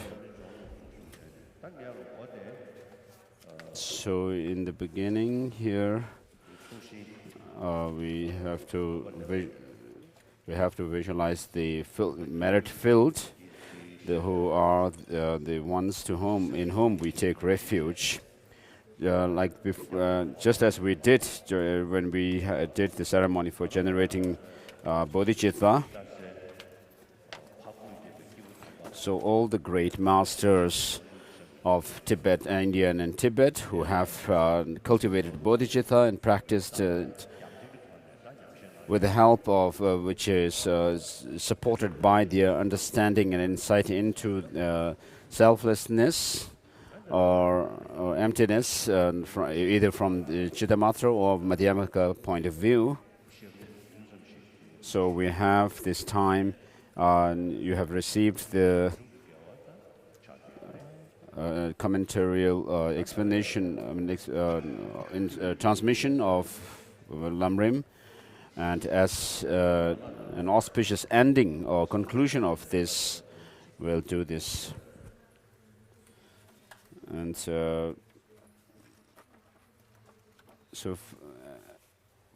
in order to do this ceremony of bodhicitta,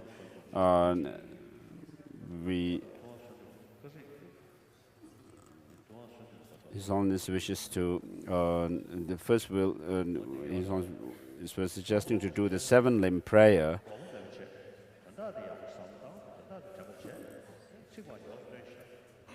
So the text which was written by His Holiness himself, and also the 17 Nalanda Master prayer also should be said. So here, this is not a time for the chant master to boast his voice, but we'll just say the prayer.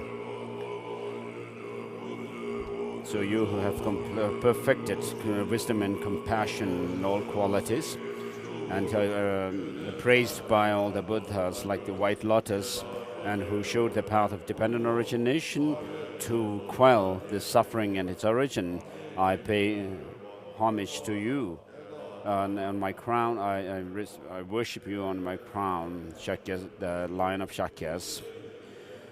And you have prophesied that your teaching will spread from north to north, and from your Brahma voice. And this teaching which has spread in the land of snows has now become an ornament of the whole world. We feel fortunate about it. And in spite of this, because of our negative karmas, the teachings have declined, and the environment also have declined. And since we are in such a pathetic situation, it is time now for you to protect us with your compassion. And therefore, all the Tibetans, the people from the land of snows, and the deities of Tibet have sincerely, out of our devotion and fervent prayer to you, we have put together our efforts to offer you the crown protrusion of Tathagatas and your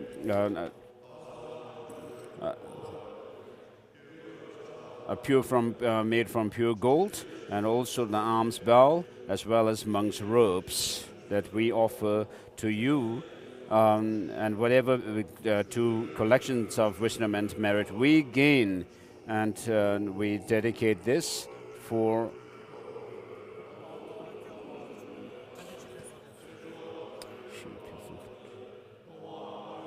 and also the collections of merit we have connected, we have gained in the 3 times. May the teaching of the Buddha, which is the source of happiness and benefit for all humans and gods, and so forth, never decline. We dedicate this for that purpose. All sentient beings, and particularly the beings of this Jambudvipa, may our love and compassion and our actions that come from our love and compassion, thoughts and actions that come from our love and compassion increase, and may there be no conflict in the world.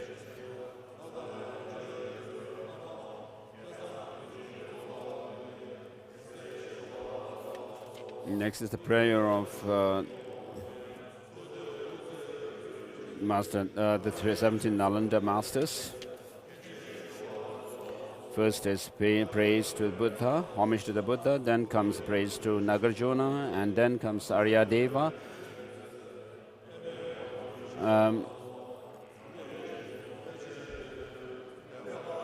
Buddha Palita and Bhaviveka, Master Chandrakirti, Shandi Deva,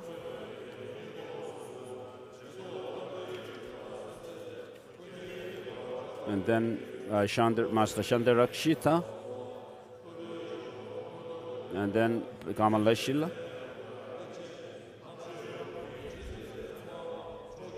and then Asanga and Vasubandhu, and then Dignaga and Dharmakirti,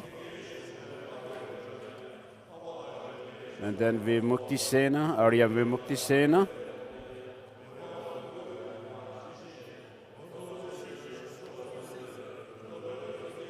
and then Haribhadra, and then Guna Prabha and Shakya Prabha,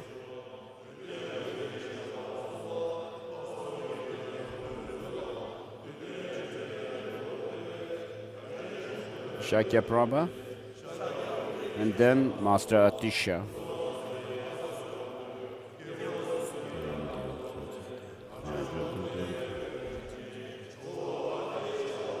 So all the profound and extensive traditions of the Buddha, you put them into the practices pertaining to the three types of beings, and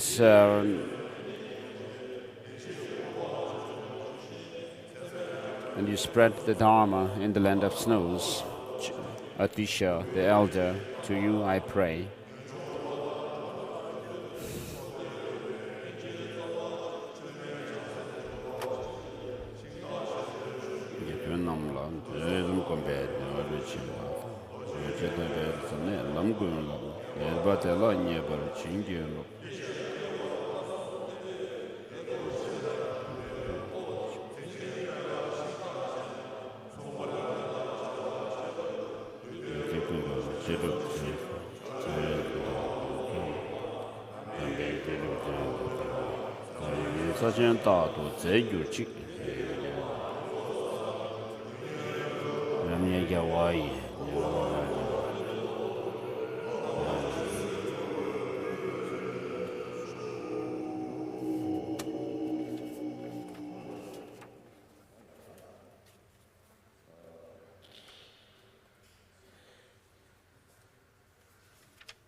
So with regard to the seventh limb prayer, we'll just say the last verse. Whatever merit I have gained through prostration, offering, confession, and so forth,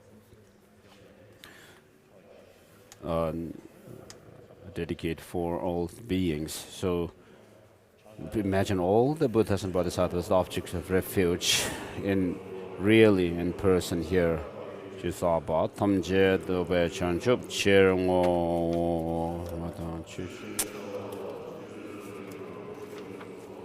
Yawa Chungse Dagi, Je Tsongkhapa, Tamje, Dobe, Chanchup, Chirengo.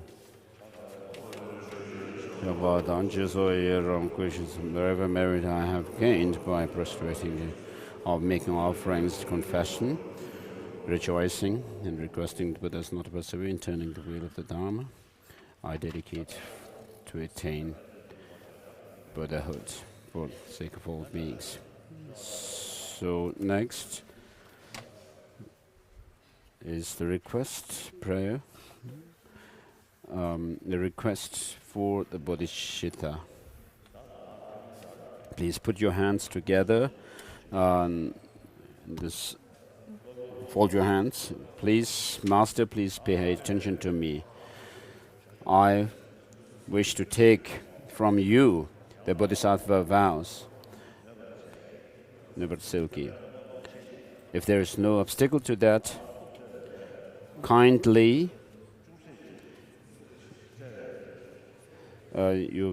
please, I request you to kindly give this to me. So please bear the meaning in your mind. So the essence is that you are you feel I feel close to you, and you are fond of me and respect me, and therefore you are making your request to me. So it's a waste of time to repeat these lines, but just bear the meaning in your mind. We don't need to do it 3 times. And next is asking if there are any obstacles to you to take this. So what this text is saying, that you taking this bodhisattva vow, is it not in order to compete with others out of jealousy and competitive feeling, so that you may be able to feel and arrogant that you also have taken the bodhisattva vows? Or is it not because is it not the case that you are taking bodhisattva vows because you are being forced to take it by someone else? So of course taking bodhisattva vows or is up to you. You have every right, and there's no way anyone can force it upon you. So you have to do, if you are interested in taking the vows, then you may follow this procedure that we are doing here. If you do not wish to take the bodhisattva vows, but at least you should just think of cultivating good heart. And if you take the bodhisattva vows, then you have to if you don't take the bodhisattva vows, then you don't have to study the bodhisattva vows, the 18 root downfalls and 46 secondary infractions. 46. But those of you who do take the bodhisattva vows must study them and think whether you are able to take the bodhisattva vows or not, and so that you would keep these 18 root downfalls and 46 secondary infractions.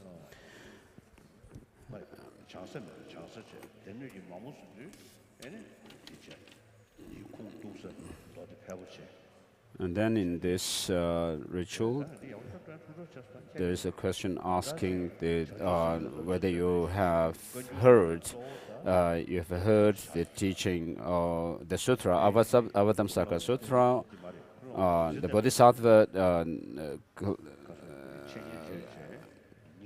Pitaka, and the principal text of Bodhisattvas.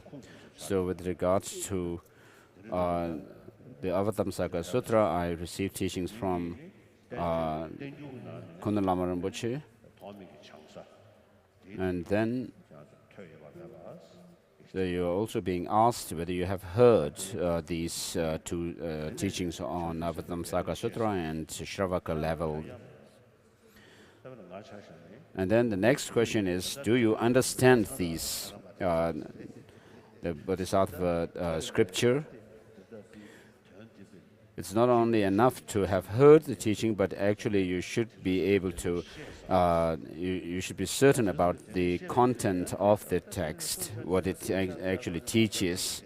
But not only that, being able to just repeat what it said there, and be able to say, oh, such and such thing is taught in this text and so forth. And it is asking that do you actually have faith in the Bodhisattva scriptures? So Bodhisattva path, regarding it, we have talked about it for many days now. It's only a matter of whether we are able to cultivate it or not. But it is certain that there is no greater dharma than religious practice, spiritual practice, than cultivating this altruistic intention. So in order to lead all sentient beings to the state of omniscience, you generate the same intention to reach omniscience. And in order to having said that, then you have to train yourself in the 6 perfections. So you have to feel determined that you will keep the Bodhisattva vows until your death, and from lifetime to lifetime. Throughout your life, you should be able to feel, and bodhicitta should be close to your heart. Feel it close to your heart. Like even at childhood, you should be exhibiting this quality. With regard to the patimoksha vows, of course, patimoksha vows are taken for one life. But with regard to bodhisattva vow, if we could actually be mindful of it in this life, it will leave a good imprint in our mind, and because of that habituation in our mind, it will be manifest in your mind in the next life. And then you will also, when you meet with the qualified Mahayana teachers, you will be able to awaken that seed again and again throughout, from lifetime to lifetime, until you reach Buddhahood. And so bodhisattva vows will remain once you take it until you become enlightened. And therefore in the rituals also they say that until I reach the essence of enlightenment, I will keep this vow. So when you are asked, are you not being competent with etc., you say, I'm not. And have you heard the Bodhisattva scriptures and its principal text and so forth? You said, yes, I have, and so forth. You say, I have heard a little. So it could mean that you are being humble when you say, I have heard a little about it, or you may not have heard at all. So in any case, you have to find opportunity to make yourself familiar with these texts of the Samsaka Sutra and the Shiravaka level and so forth. And so even if you do not know them now, you should have the determination to make yourself familiar with these. And so please, when I ask these questions, answer accordingly.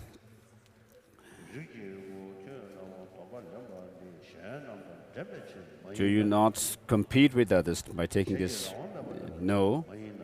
No. Have you heard the teachings of the Samsaka Sutra and Shiravaka level? Yes, I have little. Do you know them? Understand them? Yes, I do. Do you have faith in them? And are you able to keep the Bodhisattva precepts? Yes, I am.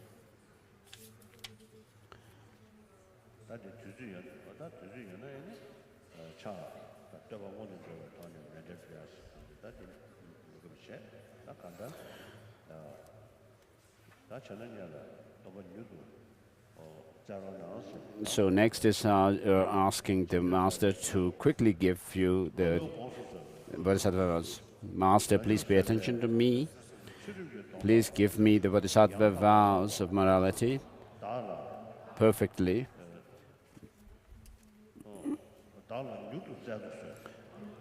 Please give it to me quickly. So, please repeat this. The Bodhisattva, please give me it to me quickly. Please give the Bodhisattva vows quickly to me.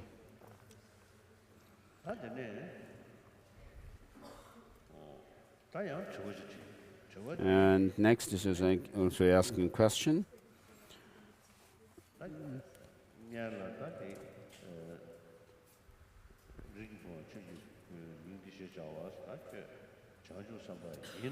So the next question is, are you a bodhisattva? Do you make a prayer to become a bodhisattva, prayer for enlightenment? Of course, you should rather feel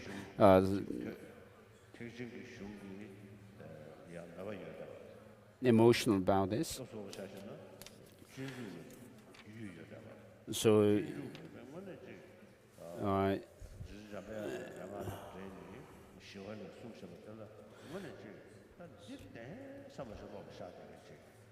so you should be someone like someone who is familiar with the text, the Shantideva's Bodhisattvacharya Avatara, and be who is someone who is able to say that, oh, from in this text such and such thing about bodhicitta is taught, and you have a strong determination in your heart also to cultivate them, to cultivate bodhicitta based on the aspiration to help other sentient beings out of suffering and lead them to the state of omniscience.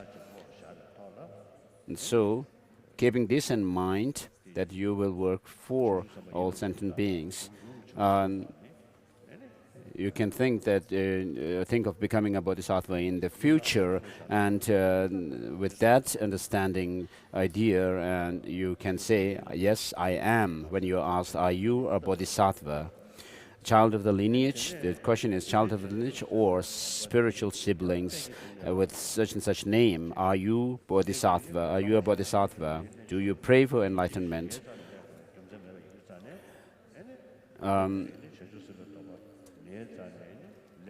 So, of course, you can take bodhisattva vows from anybody or from in front of an image of a Buddha, but you are now taking, I'm asking, are you taking these bodhisattva vows from me? Do you somehow seek the precepts of the ethics of all the bodhisattvas from me? So now the ritual is being a child of the lineage or spiritual siblings with the name Gaden, Rinpoche, and others. Are you bodhisattvas? Yes, I am. Say that. Repeat. So we are all putting working hard to become bodhisattvas, aren't we? And therefore, you can say, do you pray for enlightenment? Yes, I do. Do you somehow wish to take the precepts of the ethics of all the bodhisattvas from me? Yes, I do.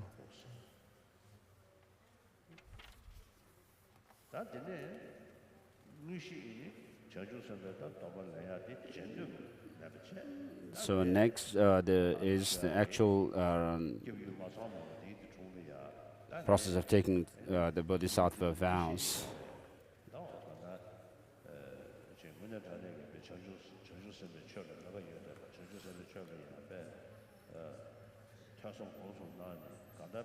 So such and such person has a great interest in taking the bodhisattva vows, and take the bodhisattva vows such as the precept or the ethics of restraint, refraining from misdeeds,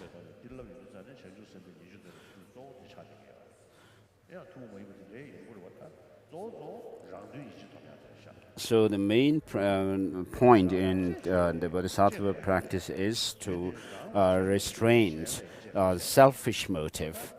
Of course, you can consider yourself, you can cherish yourself, but not to the expense of the welfare of other beings.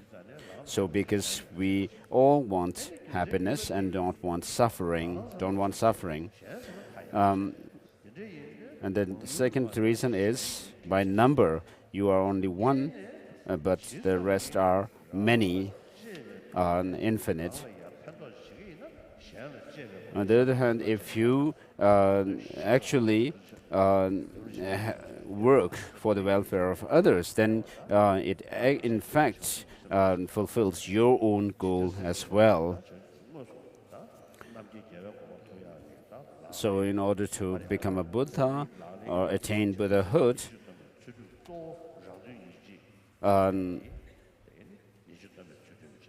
so here it's being asked that do you want to take the Bodhisattva vows of refraining from misdeeds, which is mainly to say restrain selfish motive, and then ethics of gathering virtues and ethics of serving the welfare of sentient beings, which are those of the gathering virtues means developing the understanding of emptiness. So as it is said in the prayer of Lamrim at the end, whatever I have realized, moved by compassion, I will share it with others. So if you meet with people who need some help, who are interested, and you can teach them how to live a good life, even if people may not have any religious faith, but if they are interested in the practice of love, compassion, and so forth, you should help them, advise them. And also you can physically help people who are physically incapable, sick, and so forth, and who are not able to move by themselves. You can help them to move around, and also save lives of sentient beings, such as the animals living in sea who have been pushed on the side of the seashore and on the dry ground. You should put them back into the sea and so forth. And so if you look at the animals like dogs and so forth, which need help, of course we should do whatever we can. And then if we look at, it's quite a sad thing that we see butchers killing animals. It's almost like we are helpless because the killing is done on a very large scale these days. So in Tibet, we used to have the opportunity to save lives. I think that one of the reasons for my long life may be because of having saved many lives. I have always felt that if I didn't save the lives of those animals, sheep and goats and so forth, in those days, it was almost like I was actually being illegal or committing a crime sort of thing. So the bodhisattva vows that the past Buddhas and bodhisattvas have taken, and so they have taken the bodhisattva vows and are engaging in the bodhisattva vows practices. So I'm asking here, are you taking this bodhisattva vows of the ethics of restraint and the ethics of gathering virtues and ethics of serving the welfare of others? Please sit on your right kneel on your right knee. So those who have bad legs or bad knees, you may just sit normally.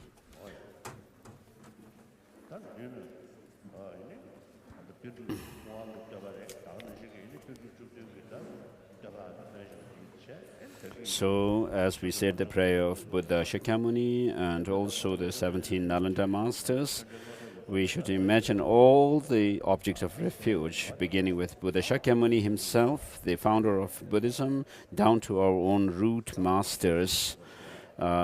in front of us, in the space before us, and repeats.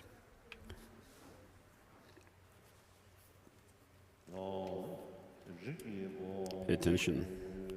O child of lineage, by such and such name, do you wish to take from me the precepts of the ethics of all the bodhisattvas of the past, future, and present in the 10 directions? That is the ethics of the child of lineage by such name, meaning Gaden Rinpoche, Tubden Nyima Rinpoche, and the rest. Do you wish to take from me the precepts and ethics of all the bodhisattvas of the past, the precepts and the ethics of all the bodhisattvas of the future, and the precepts and the vows of all the ethics of all the bodhisattvas of the present, who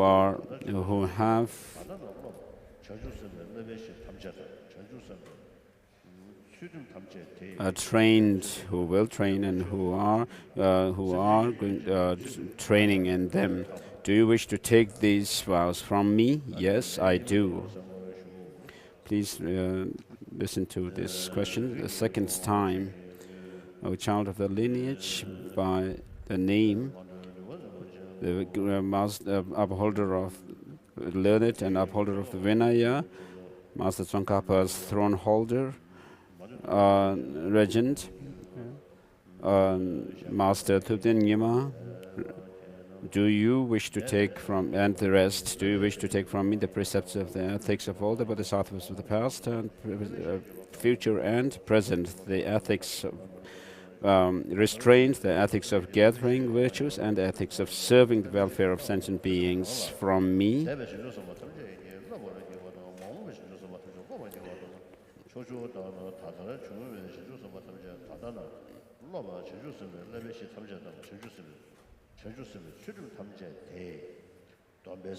So all the bodhisattva precepts and the bodhisattva ethics, do you wish to take them from me? Yes, I do.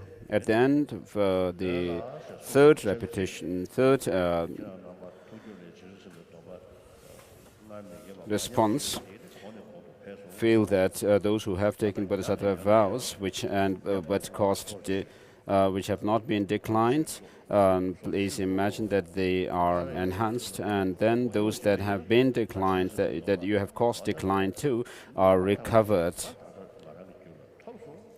And those who have not taken bodhisattva vows before, you should feel that you are now receiving a fresh set of bodhisattva vows now, at the end of this third response, when you say, yes, I do.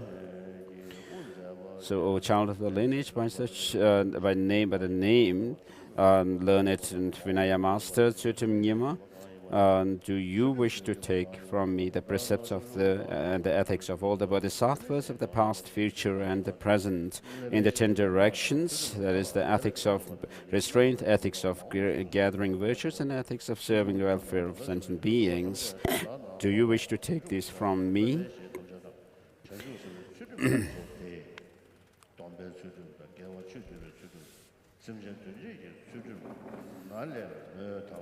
Yes, I do.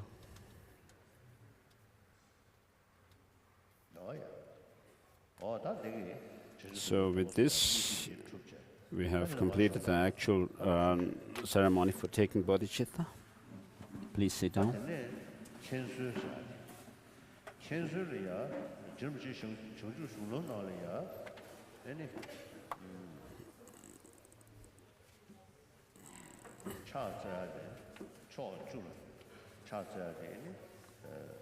Next is reporting the Buddhas and Bodhisattvas about this ceremony, that the disciples have taken the Bodhisattva vows, but with the Lama prostrating in the different directions. But I will take excuse.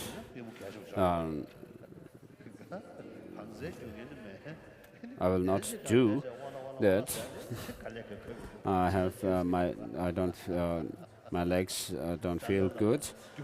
But if I were some kind of athlete, then maybe I would stand up and get down from the throne and make prostrations, but I don't have to do that.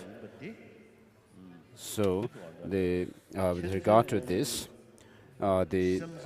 this practice of making prostration by the Lama is clearly mentioned in Khenze Wangpo's text, prostrating to the four cardinal directions and the four intermediate directions, and then above and below. So in Master Tsongkhapa's text, it is not clearly mentioned. So in the past, I did it following this text.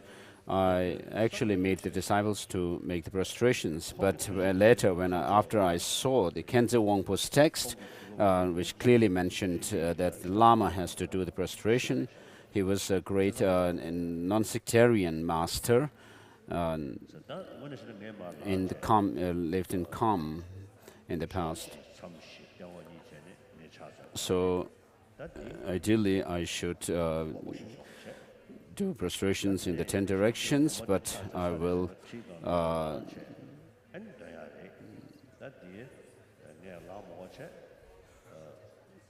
seek permission not to get down from the throne and do this. But I have a pure principle of taking refuge, and I'm someone who has gained faith based in the Dharma, based on reason. So please allow me to sit on the throne and think that we do permit you to do the prostrations from the throne while seated on the throne.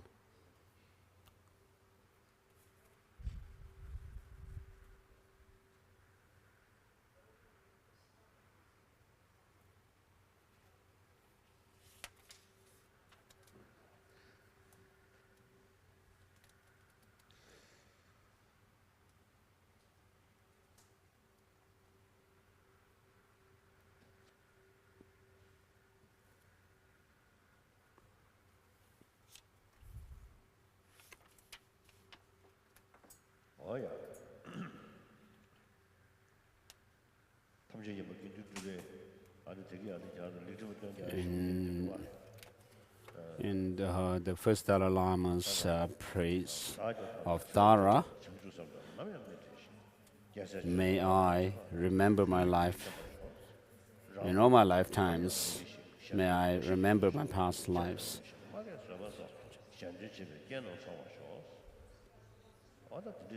And may I never be selfishly motivated.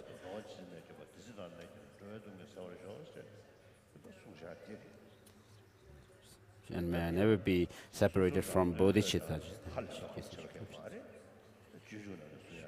May I have all the conducive conditions for cultivating bodhicitta. And so if you are intelligent, as Shantideva says, there is nothing greater than cultivating bodhicitta, generating bodhicitta within yourself, other than greater than this.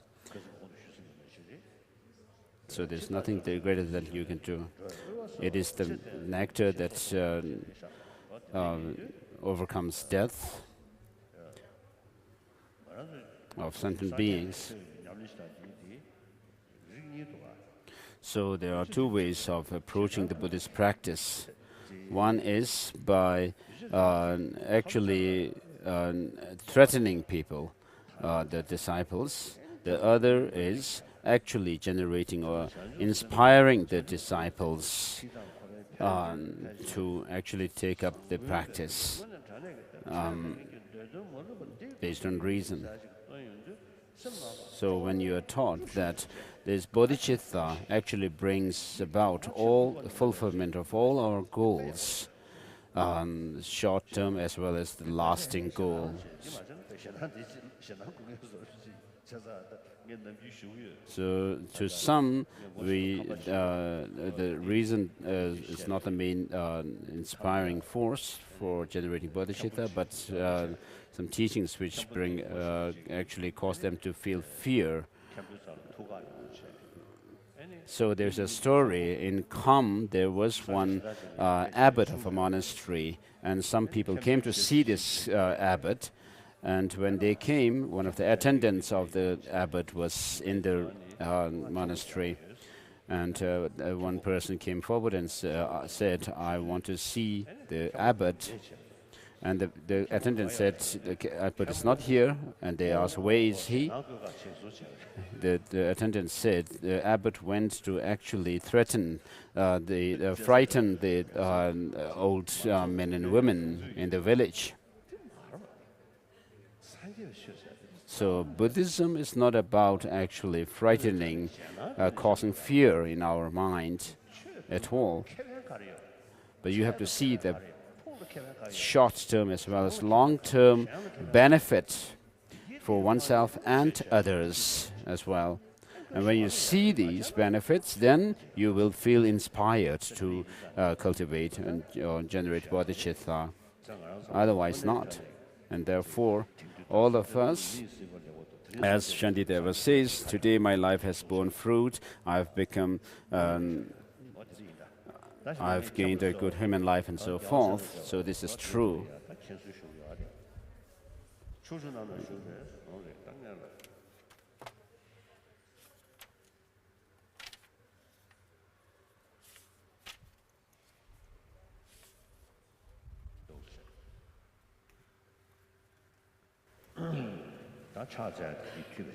So this is about frustrating the bodhicitta, Buddhas and Bodhisattvas.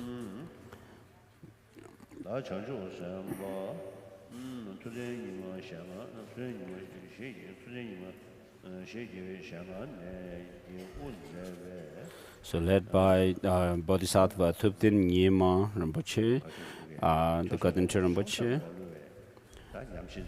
and the rest.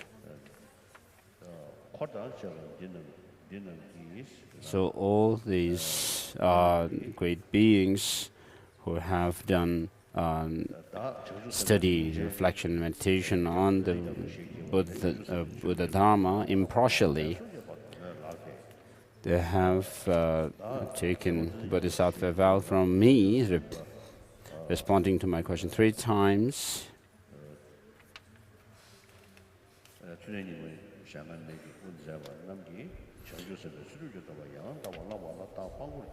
So I am now witness to Venerable Thupten Nyima Rinpoche and others who are gathered here for having taken Bodhisattva vows from me.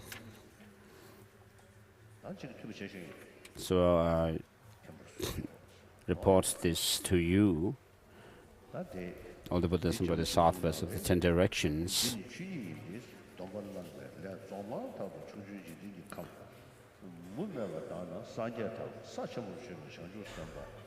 So as soon as you take Bodhisattva vows, as soon as this ritual is completed, there are indications of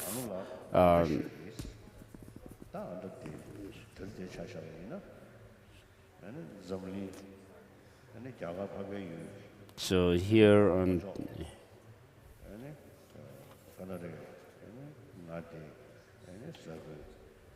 so in the south of India, in Karnataka state, and this Tibetan refugee settlement, and within which on this place of Drepung Monastery temple, bustling temple, amongst the ocean of the monastic community headed by Gaden Rinpoche, and there are people who have come from different nations with different languages, who have come here with great interest and enthusiasm.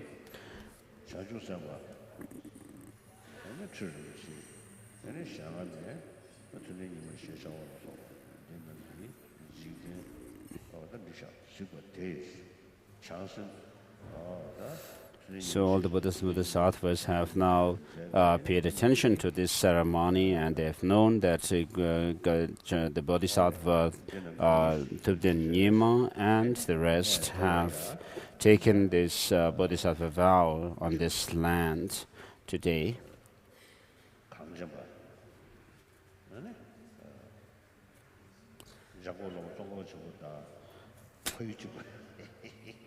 So here, Tibetan, who also happens to come from the same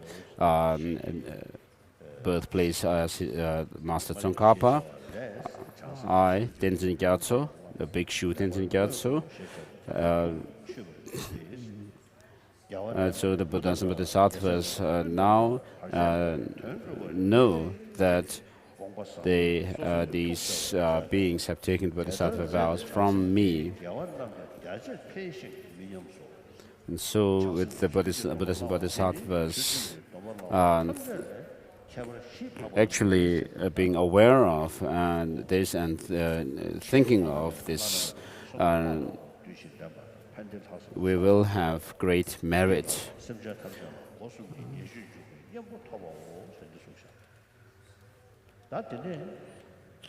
Our merit will increase.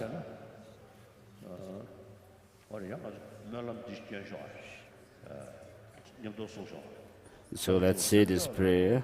May bodhicitta grow where it has not yet grown, where it increase and never decline where it has not yet, where it has already taken root.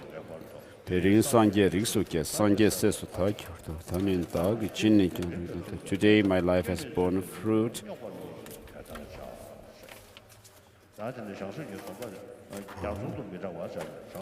And next is not actually talking about having taken bodhisattva vows, being conscientious about it, and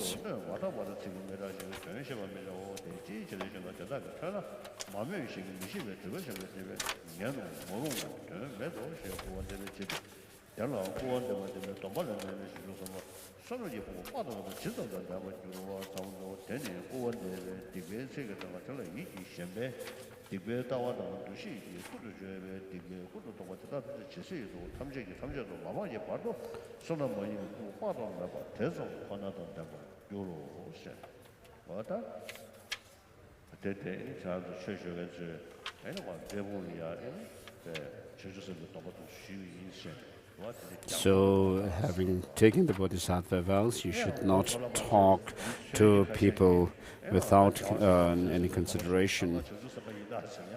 And some people might also use this occasion to actually boast to others that you are bodhisattvas. So you should not bully others. In fact, you should always hold yourself low and be humble and never deceive others, telling lie to others.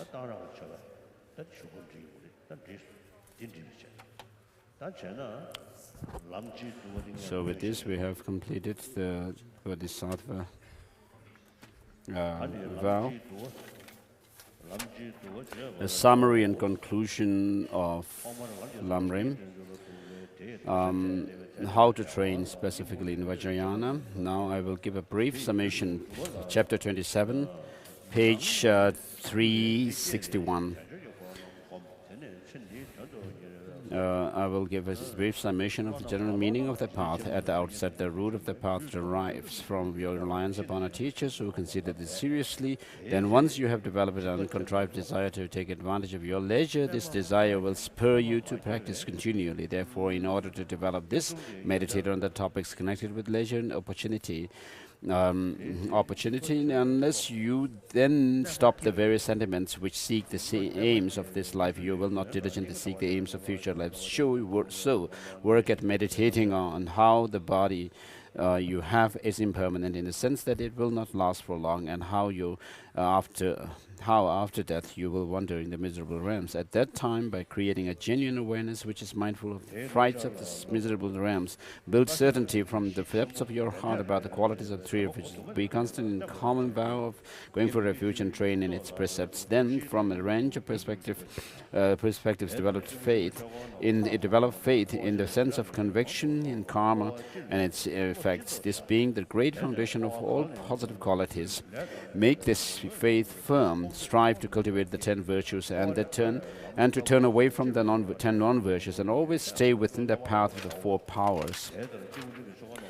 When you have thus trained well in the teachings associated with a person of small capacity and have made this practice firm, you should contemplate often the general and specific faults of cyclic existence, and in general turn your mind away from cyclic existence as much as you can. Then, having identified the nature of karma and afflictions, the causes from which cyclic existence arises, will create an authentic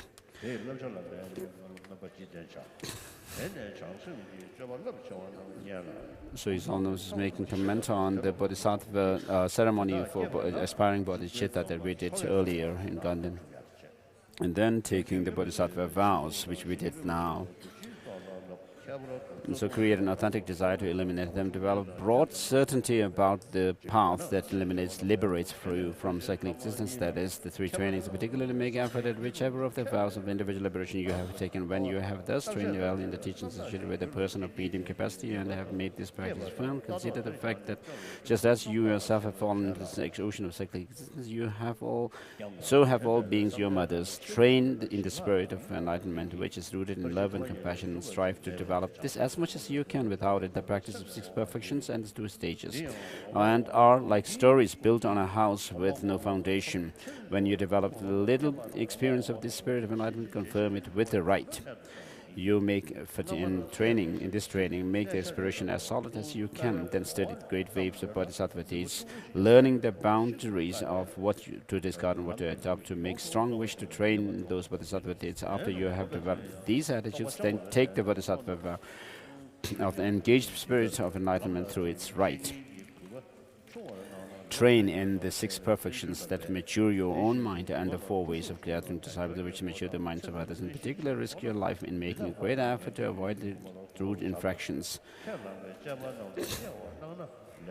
Strive not to be tainted by the small and intermediate contaminants and faults. And even if you are tainted, work to repair it. Then, because you must train specifically in the final 2 perfections, because become knowledgeable in the way to sustain meditative stabilization, and then achieve concentration as much as you can. Develop the view of true selflessness, a purity free from permanence and annihilation. After you have found a view and stabilize your mind upon it, understand the proper way to sustain the view in meditation, and then do so. Just stabilization, wisdom are called serenity and insight. Such stabilization and wisdom are called serenity and insight, but they are not something separate from the last 2 perfections. Therefore, after you have taken the bodhisattva vows, they come about in the context and the training in the precepts. You have reached a critical point when, while meditating on the lower levels, you increasingly wish to attain the higher levels, and so forth. So, page 360, the last paragraph before the next is finished. Next is middle length Lamrim.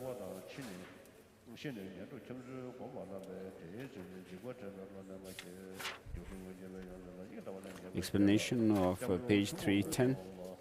Middle length Lamrim, explanation of how to train in the uncommon vehicle, the Vajrayana, in particular how to train in the Vajrayana. This has 5 points. 1, in particular how to train the Vajrayana. Having thus trained in the paths that the 2 Sutra and Mantra have in common, you should doubtlessly engage in the Mantra, because that path is extremely rare compared with other Dharma teachings and makes you complete the 2 collections quickly. When you engage in it, you should first make your teacher happy in excess of what was explained above.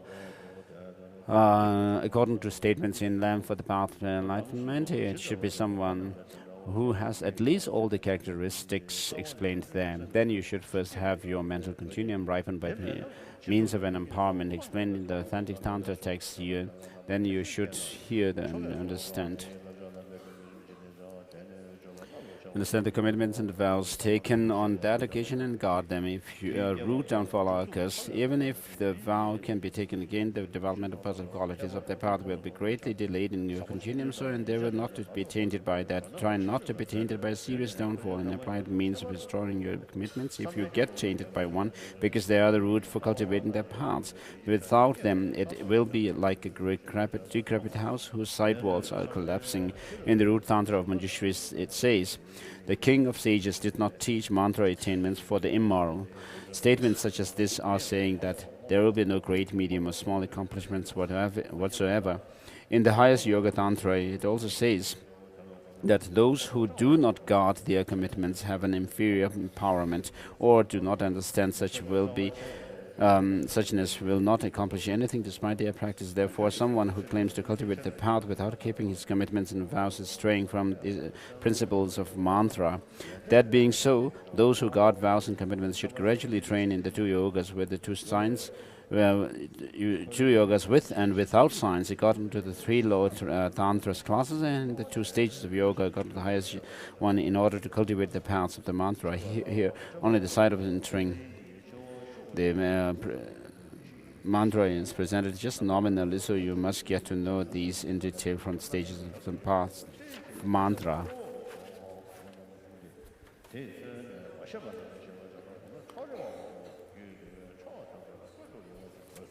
Continue reading.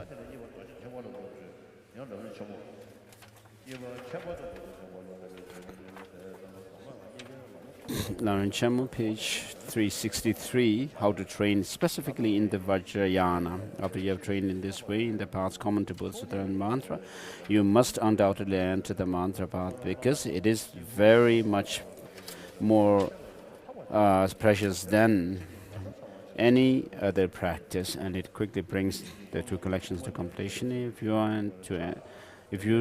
are to enter it, then as Atisha's lamp for the path to enlightenment says, you must first please the Guru, even to a greater extent than explained earlier, with deeds such as respect and service, and with practice that is in accordance with the Guru's words. And you must do this for a Guru who meets at least the minimum qualifications of a teacher explained there. Then at the outset, your mind should be matured through the ripening initiation, as explained in the source Tantra. You should then listen to the pledges and vows to be taken, understand them, and maintain them. If you are stricken by roots infections, you must make these commitments again.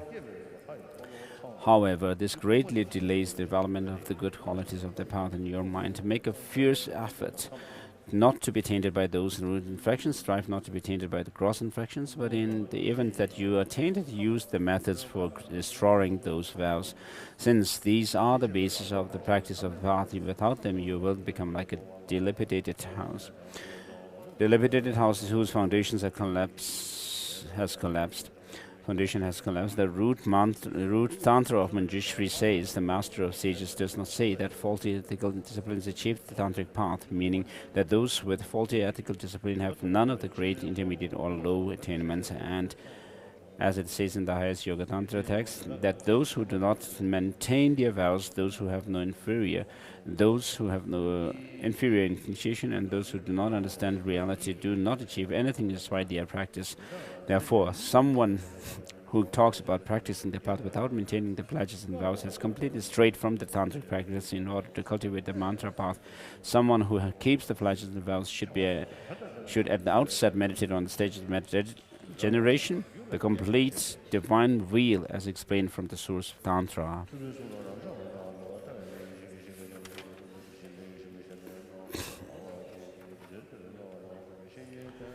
So the dedication verses on page 367.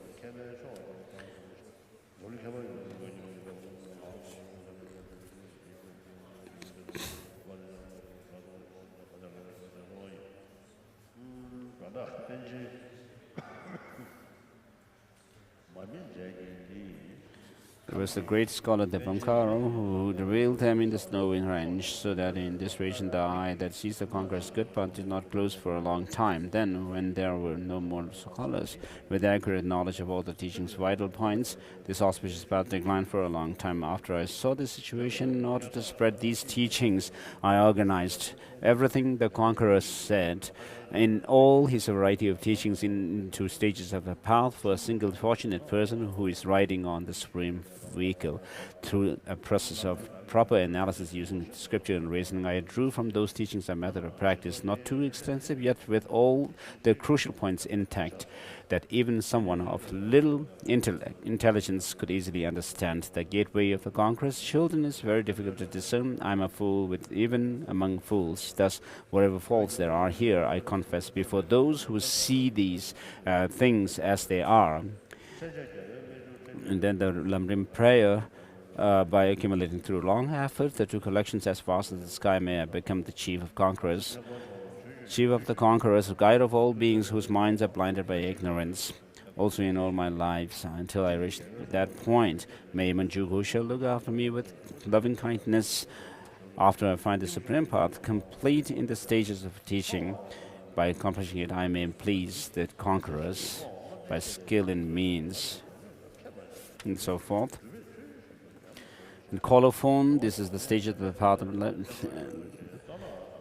to enlightenment, a presentation that fully sets forth all the stages practiced by the persons of three capacities. It is a compendium of the vital point in all the conqueror's scripture, the religious system of the supreme persons who proceeds to the state of omniscience, and the path blazed by the two great trailblazers, Nagarjuna and the Sangha. I have sincerely accepted the words of the exhortation from the following excellent beings. Gunchok Tsultim, the great regent of the great conqueror's child, Ngoklo Den Sherab, skillfully studied the scriptural collections of Buddhist learning and took them to heart by practicing their meaning. In leading many beings, he served as an excellent friend of the precious teaching. The great abbot Sulpuba, regent of Chaduanzin, the excellent one, was enormously praised by the ascetics of former times, adorned with wisdom and compassion and many other precious qualities of knowledge and scripture. He was a great ascetic who rose above the crowd of ascetics in the snowy land of Tibet like the top of a banner. Depchok Sangpo was exhorted by many seekers from earlier times and was well trained in the boundless sutras and tantras of later times. Here, he thereby became the chief of those who uphold the textual systems, greatly cherishing the three precious trainings in the variety of ways. He was the consummate teacher and great being, a speaker of two languages, and without any rival in bearing the burden of teaching alone. From an excellent venerable person named Namkha Gyaltsen, I received a lineage descended from Gombawa or to Nisurba, and the stages of the path of lineage descended from Jengawa. From the excellent and venerable person whose name ends in Sangpo, I received. So His Holiness's text is Tashilimbu version, print, and there is a prayer written by General Saishi. From the excellent and venerable person whose name ends in Sangpo, I received the stage of path lineage descended from Bodowa to Sharawa, and the lineage descended from Bodowa to Dulba.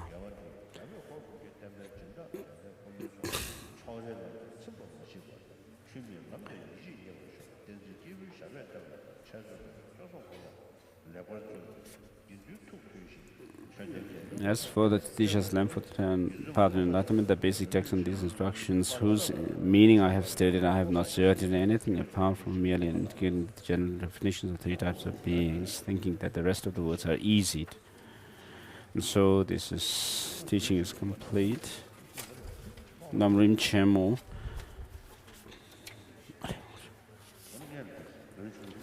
So first let me complete the middle-length Lamrim, page 310. Tenji course. So in particular, how to train the Vajrayana. Sorry, I read that part before.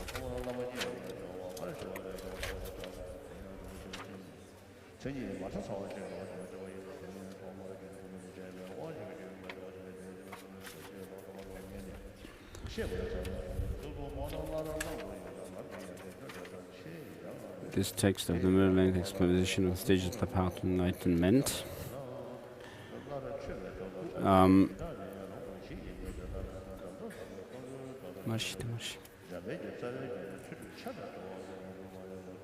If you train in such a way, you will train complete body of the path that summarizes all the essential points of Sutra and Tantra, and you will make leisure. You have achieved meaningful through your training. You will be able to make the jewel of Victor's teachings develop in your mind and that of others. And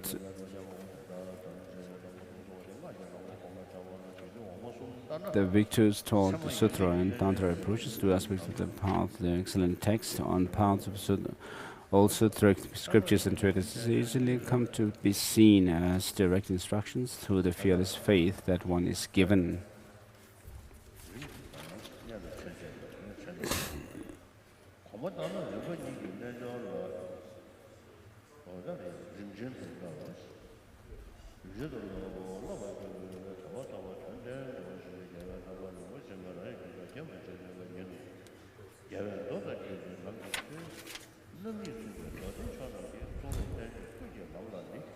On the paths of sacred scriptures easily come to be seen as direct instructions through the fearless faith that one is given. Common great vehicle paths explained the tantras are all made clear, which supremely trains the mind. Moreover, you realize well the errors of the path sought by yogis and correctly explained according to the very clear texts by many scholars on stabilization, common to Buddhist, non-Buddhist, Hinayana, both kinds of Mahayana, higher and lower tantras, and both stages. This summary of stages of the path I rearranged for those who want liberation, the path of the view that's profound and extensive behavior, passed on from the regent Maitreya and noble Manjushri to the protected Nagarjuna Sangha and Shantideva, three rivers that were merged, the supreme instructions of Sri Atisha, through the merit gained here by my effort, may the victor's teachings, root of all welfare, prosper uncorrupted for a long time. This was a summary of all the scriptures of the Buddhas, the tradition of the great trailblazers Nagarjuna and Sangha, the dharma systems of the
So the text that His Holiness has for the middle-length Lamrim is an old Gaden print.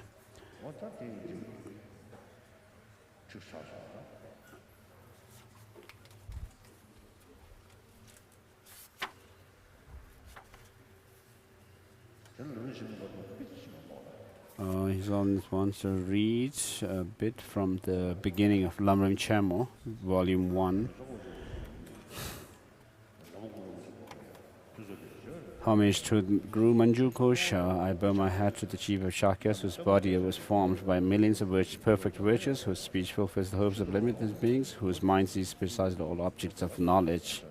And then there's homage to Ajita Maitreya and Manju Kosha. And then praise, homage to Nagarjuna and a Sangha, and then Master Atisha, and then gurus. Nowadays, and then the next verse. So,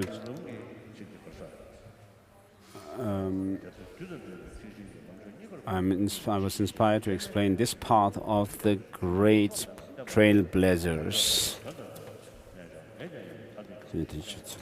The Song of Experience, the remaining verses,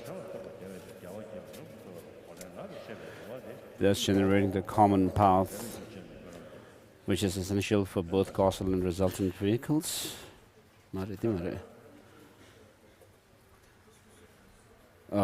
Resultant vehicles, and then with the proficient captain's guidance entering into the ocean of tantras and receiving the complete quintessential instruction is the way to make human rebirth meaningful. I practice in this way. You who seek liberation should do likewise in order to make familiar in my mind and also to benefit other fortunate ones. I have herein explained in an easy manner the complete path that pleases the victors. I pray and dedicate any merit thus created to all sentient beings that they not be separated from this pure and noble path. I, yogi, prayed in this way.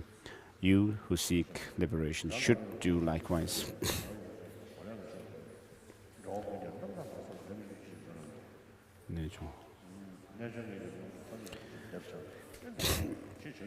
This short presentation of the practice of stages of the path of enlightenment is written by Bhikshu Losangta, a hermit who has undertaken extensive studies on Dharma in order to remind himself of the practices at the victorious monastery of Gaden on Drok Mountain.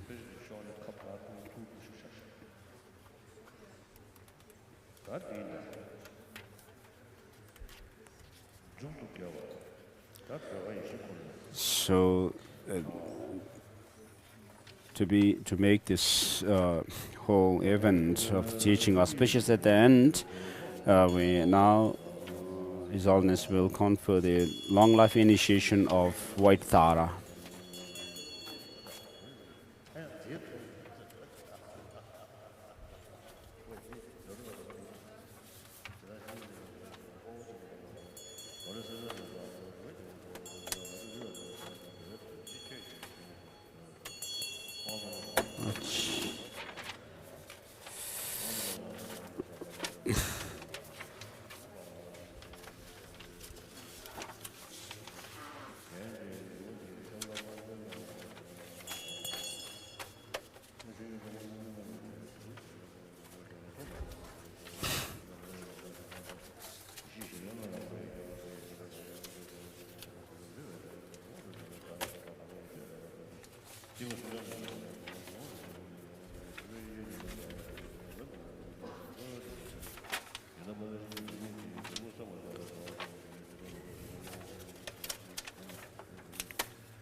So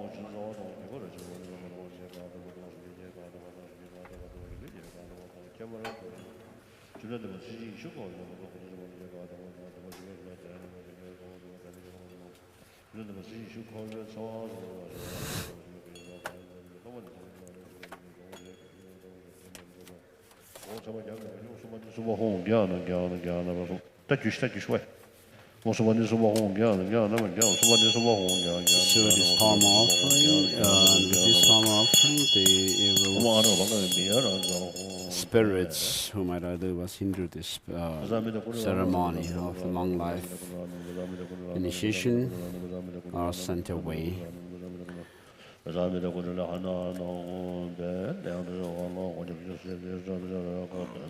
So having driven away the harmful obstacles, a virtual fence is created around this place where the initiation is taking place. With the Bowaye request for the initiation.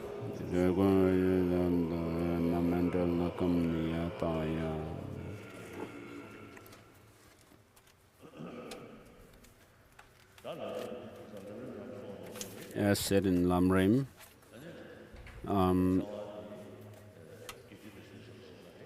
this long life initiation comes from Tantra. As it was said that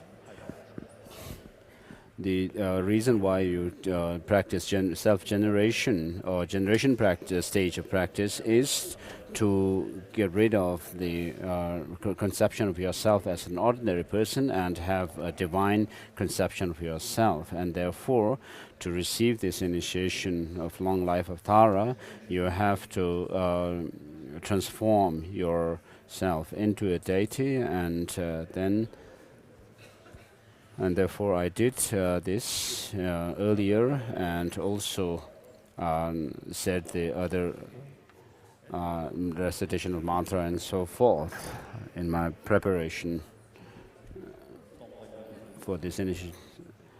And so, as it is said in Je Tsongkhapa's insight, the great insight section, when you think about emptiness, it should not be just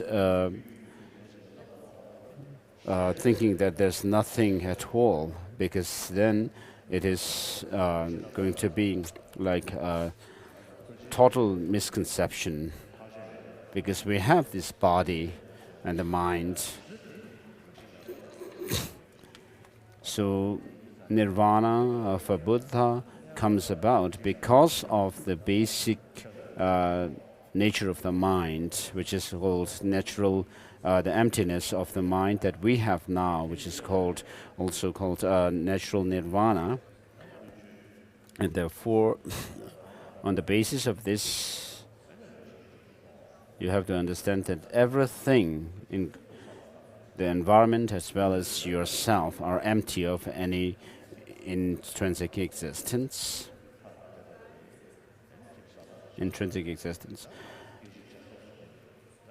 And then you arise from within that state of emptiness into a deity, and that deity must be visualized from within the understanding of emptiness. That mind, which is absorbed in emptiness, transforms into the deity. Whether you do it in different processes or not, the basic. Please repeat this request of all the embodiment of all the Buddhas. Please grant me the initiation, long life initiation of White Tara.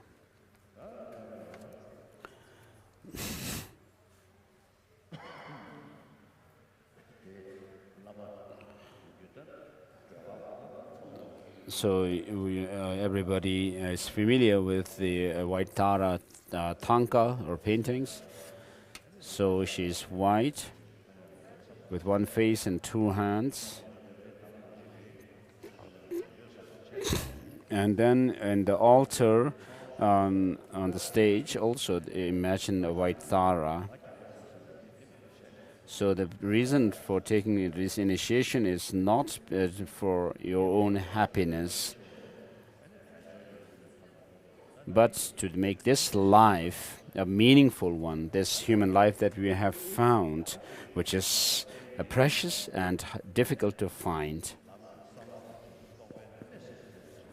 So, if possible, you should put effort in being able to make yourself to set yourself on the path to enlightenment. So, in other words, you seek long life as a condition for your practice to help other sentient beings in order to become a Buddha. Otherwise, as Shama Lamrim said, of the 4 different enlightened activities, the first 3 would otherwise tantamount to be used for covetousness, and then the last one, the wrathful action, for harmful intention. So we should not make the teaching to go like that. So, on the other hand, we have to make the Dharma a Dharma practice, and the Mahayana practice as a Mahayana practice. So we have to take refuge in the 3 jewels in order to make the Buddha Dharma a Buddha Dharma, and Mahayana teaching, and Vajrayana teaching. And therefore, we need to practice both bodhicitta and the understanding of emptiness. And therefore, for the sake of all sentient beings, you intend to become a Buddha. And therefore, you take bodhisattva vows. So I don't know if merely following this ritual, you will actually be taking bodhisattva vows, but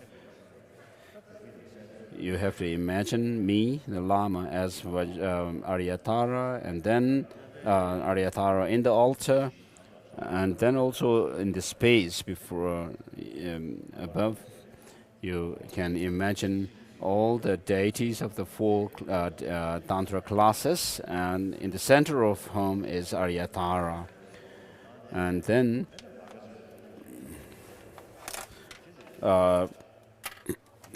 you should think determined that you will become a Buddha for the benefit of all sentient, work to attain Buddhahood for the benefit of all sentient beings. So we have the opportunity to listen to such teachings as Lamrim Chenmo and so forth, and there are the gurus who teach us, and therefore you should make this time to be the time and opportunity to take bodhisattva vows. I seek refuge in the 3 jewels. Please repeat this. I confess all misdeeds individually. I rejoice in the virtuous deeds of all beings. I take to mind Buddha's enlightenment. To the Buddha, Dharma, and Sangha, I seek refuge until I reach enlightenment. To fulfill the interests of oneself and others, I shall generate the mind of awakening. Having generated the mind of highest awakening, I shall invite all sentient beings as my guests. I shall engage in the delightful practices of bodhisattvas. May I attain Buddhahood to benefit sentient beings. Repeat this 2nd time. I seek refuge in the 3 jewels. I confess all misdeeds individually. I rejoice in the virtuous deeds of all beings. I take to mind Buddha's enlightenment. To the Buddha, Dharma, and highest Sangha, I seek refuge until I reach enlightenment. To fulfill the interests of oneself and others, I shall generate the mind for full awakening. At the third repetition, when you say, may I attain Buddhahood to benefit all sentient beings, think that you have received a pure, complete set of bodhisattva vows. Having generated the mind for highest awakening, I shall invite all sentient beings as my guests. I shall engage in the delighting supreme practices of enlightenment. May I attain Buddhahood to benefit all sentient beings. Now, in order to establish the basis for the long life initiations, the students transform into the Aryatara.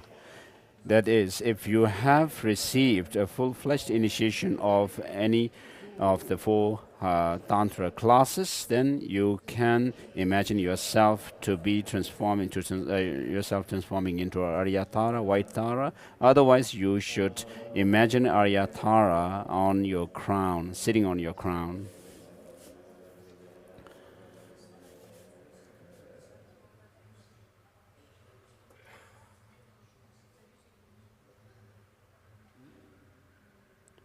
So this is dispelling by sprinkling the blessed water. The obstacles are dispelled. And then with this mantra, Om Svabhava Shuddh mantra, the Om has 3 letters representing body, speech and mind.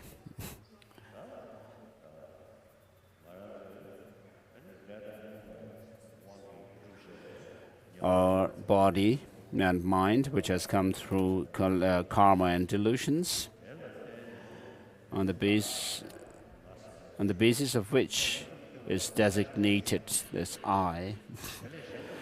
But you cannot find that I within the body, speech and mind or amongst them. If they were to be found, it should ultimately be found within the mind. But if you do critical analysis of the mind itself and try to search for that I, you will not find it within the mind as well.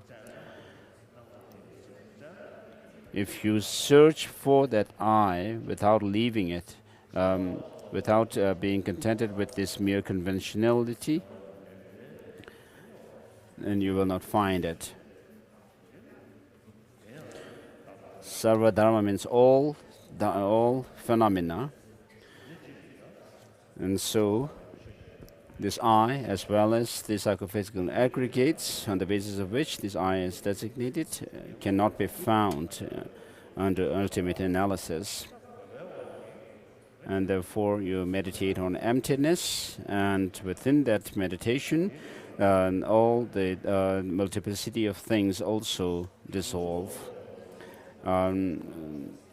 For the particular purpose here of meditating on emptiness, mind absorbed. And from within the state of emptiness arises a thumb syllable, white in color. And this thumb transforms into white Tara with her right hand in the posture of giving supreme siddhi, and left hand in giving refuge. And your 3 places of crown, throat and heart are adorned with, marked with the Om, Ah, Hum syllables. And then at the heart, you imagine thumb syllable in the circle above the Hum, a circle of Hum. So with your fervent devotion to the Guru and deity, Aryatara, rays of light emit, from the Hum syllable at the heart of the Guru deity, Hum emits light, and which invokes the Tara in the altar. And then you receive the blessings of Aryatara to dispel the obstacles to your life. And sometimes it happens that your lifespan is kind of snatched away by certain spirits. And so, with the blessing of our Venerable Aryatara,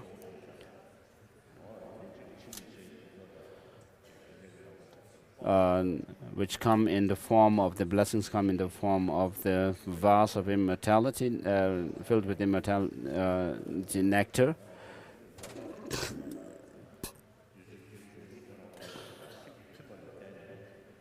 And so these nectars come from and flow down, and then enter into your body through the crown, and all the obstacles and negativities of your are dispelled.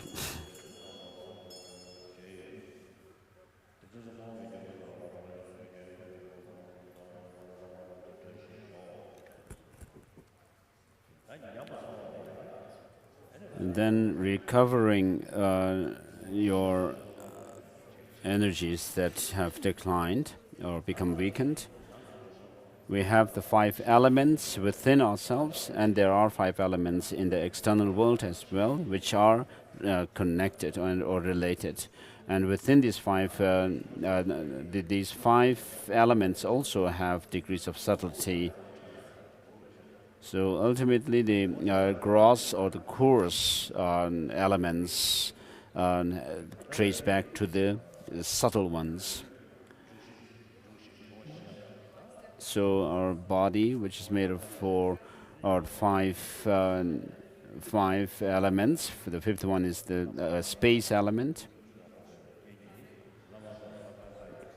So with your fervent prayer and devotion to the Guru deity, from the heart of the Guru and the deity in the altar,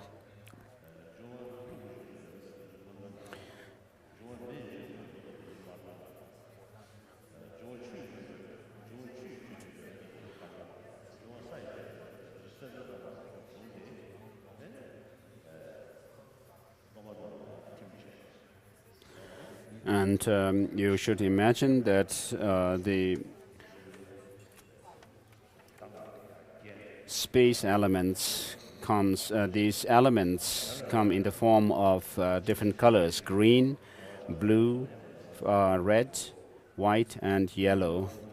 So green representing the space element, blue representing wind element, red representing the fire element, and white representing water element, and then yellow representing earth element. So they come down in these forms. So with your fervent prayer to the Guru and the deity,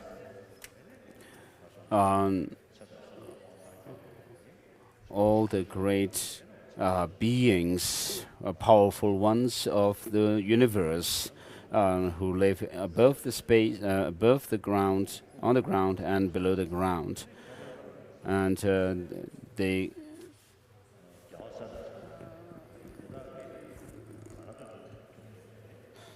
come down to you, and especially the Buddhas and Bodhisattvas have generated bodhicitta for our sake, and therefore they have the truth, the power of truth in their enlightened activities. And so if we have our faith, if we don't lack in our faith and devotion, their blessings are always there. So the body, speech, and mind blessings of the Buddhas, Bodhisattvas come down, and also the powerful beings of the universe come in the form of immortal nectar,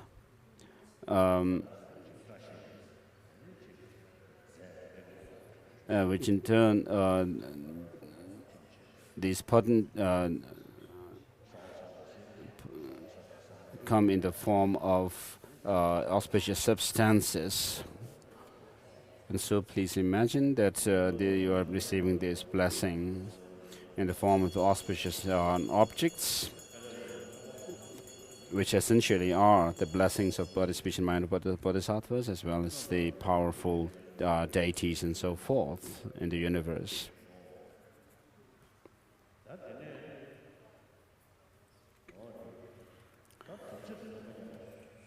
And now, recovering the vows and commitments, and also and receiving the body, speech, and mind permission initiations.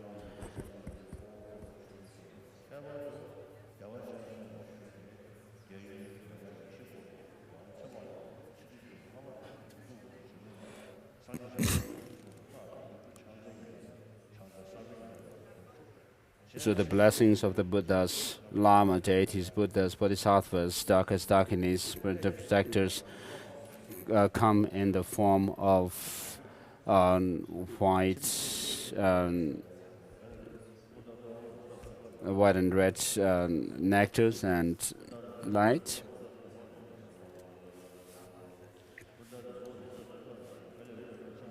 to recover any decline in your vows and commitments.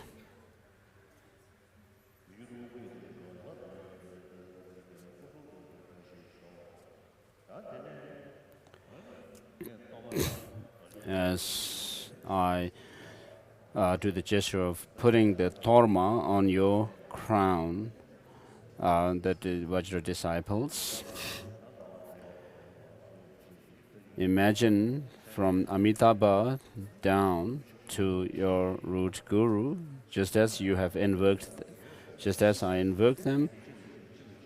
Imagine Amitabha and so forth, dissolving one to the next one, and finally into the white Thara, and thereby your obstacles to your lifespan are averted, pacified, and your purpose of achieving Buddhahood for the sake of all sentient beings is being actually facilitated through this blessing. And finally, the white Tara dissolves, which is touched on your head, dissolves into you.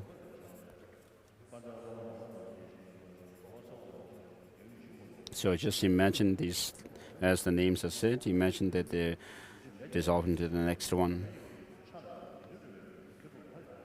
The first Dalai Lama, Lamrim Dringpo, the fifth Dalai Lama, the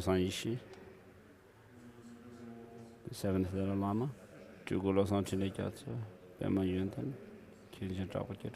Shinyin Tapoluru, Chamba Ishi Pelsambu,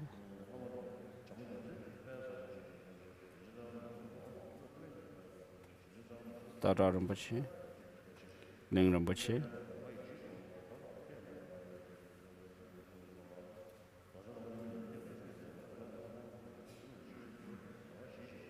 so may all your untimely death is overcome, and all the great qualities of lifespan, longevity and so forth increase. So imagine white Tara, which is touched on your crown, dissolves and becomes one with you.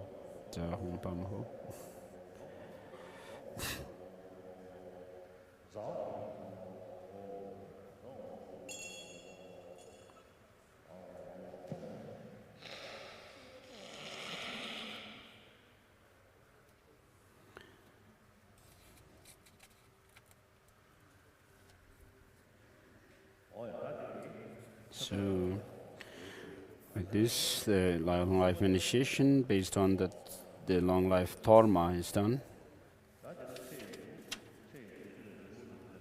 And next is conferring the long life initiation based on the longevity pill and nectar.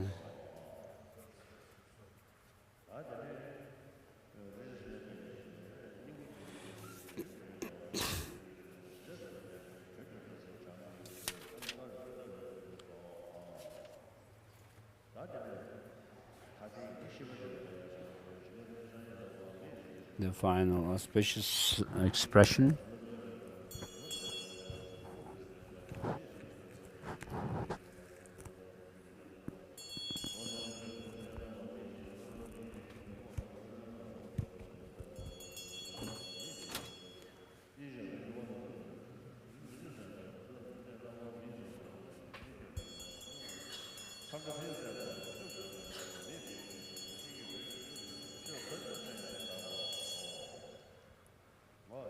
So may through the power of the six perfections your life be you have long life. So with this we have completed the long life initiation of White Tara. So on the one hand,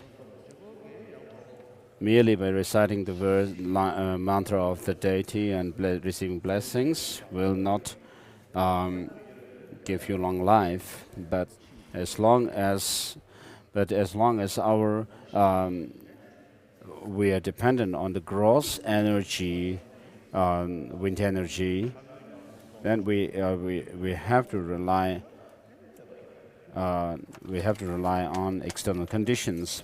But once we have gained control over our inner energy, we don't have to rely on external facilities as such. Therefore, it is very important for us, ordinary beings, to take care of our health. And therefore, Buddha himself has also given teachings on taking medicine and treatment for when we are sick. And so it is very important to take medicines when we are sick. So some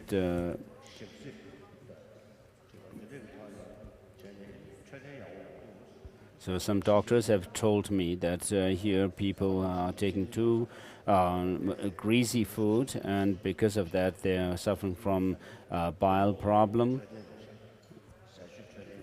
And it's mainly you have to take care of your lifestyle, diet and lifestyle. So of course, because monks have to participate in debate sessions every day, it's difficult for them to give up taking meal after lunch. But of course, not taking meal after lunch is really good for one's health.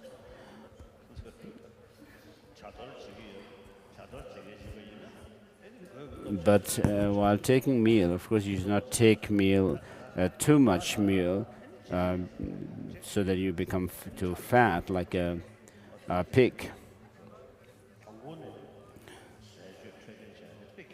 So right from the beginning, it is very important to be aware of your health and your diet and lifestyle. And so people who are expert on nutrition and health should be consulted and give advice to the public.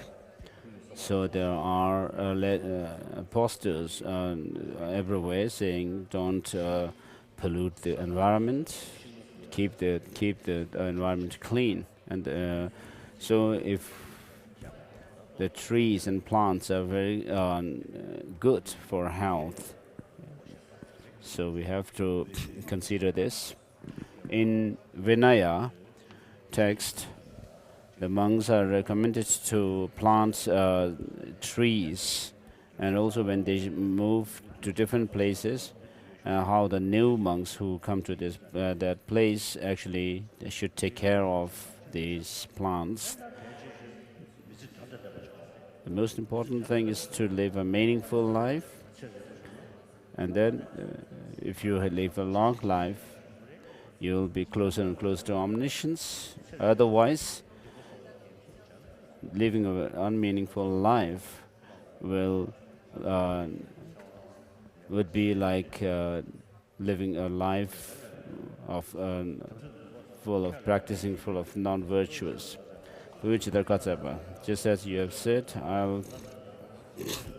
I oblige to what you say. Yeah. Please make a mandala offering of thanksgiving.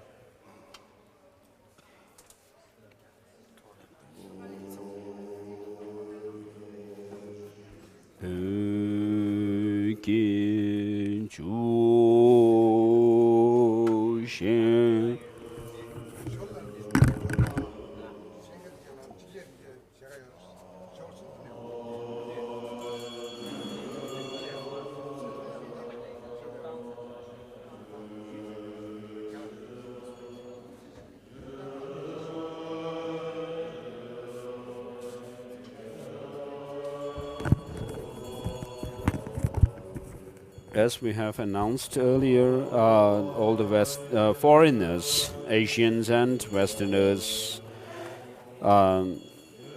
people from Africa, South America, and so forth, have audience with His Holiness this afternoon. So please, if possible, stay here at the venue of the teaching, so that you can enter as people leave the hall, you can enter this prayer hall. So all Westerners and other foreigners are requested to stay at the venue.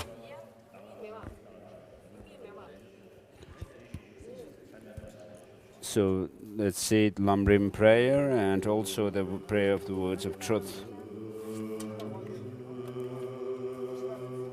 It is at the end of the 3rd volume.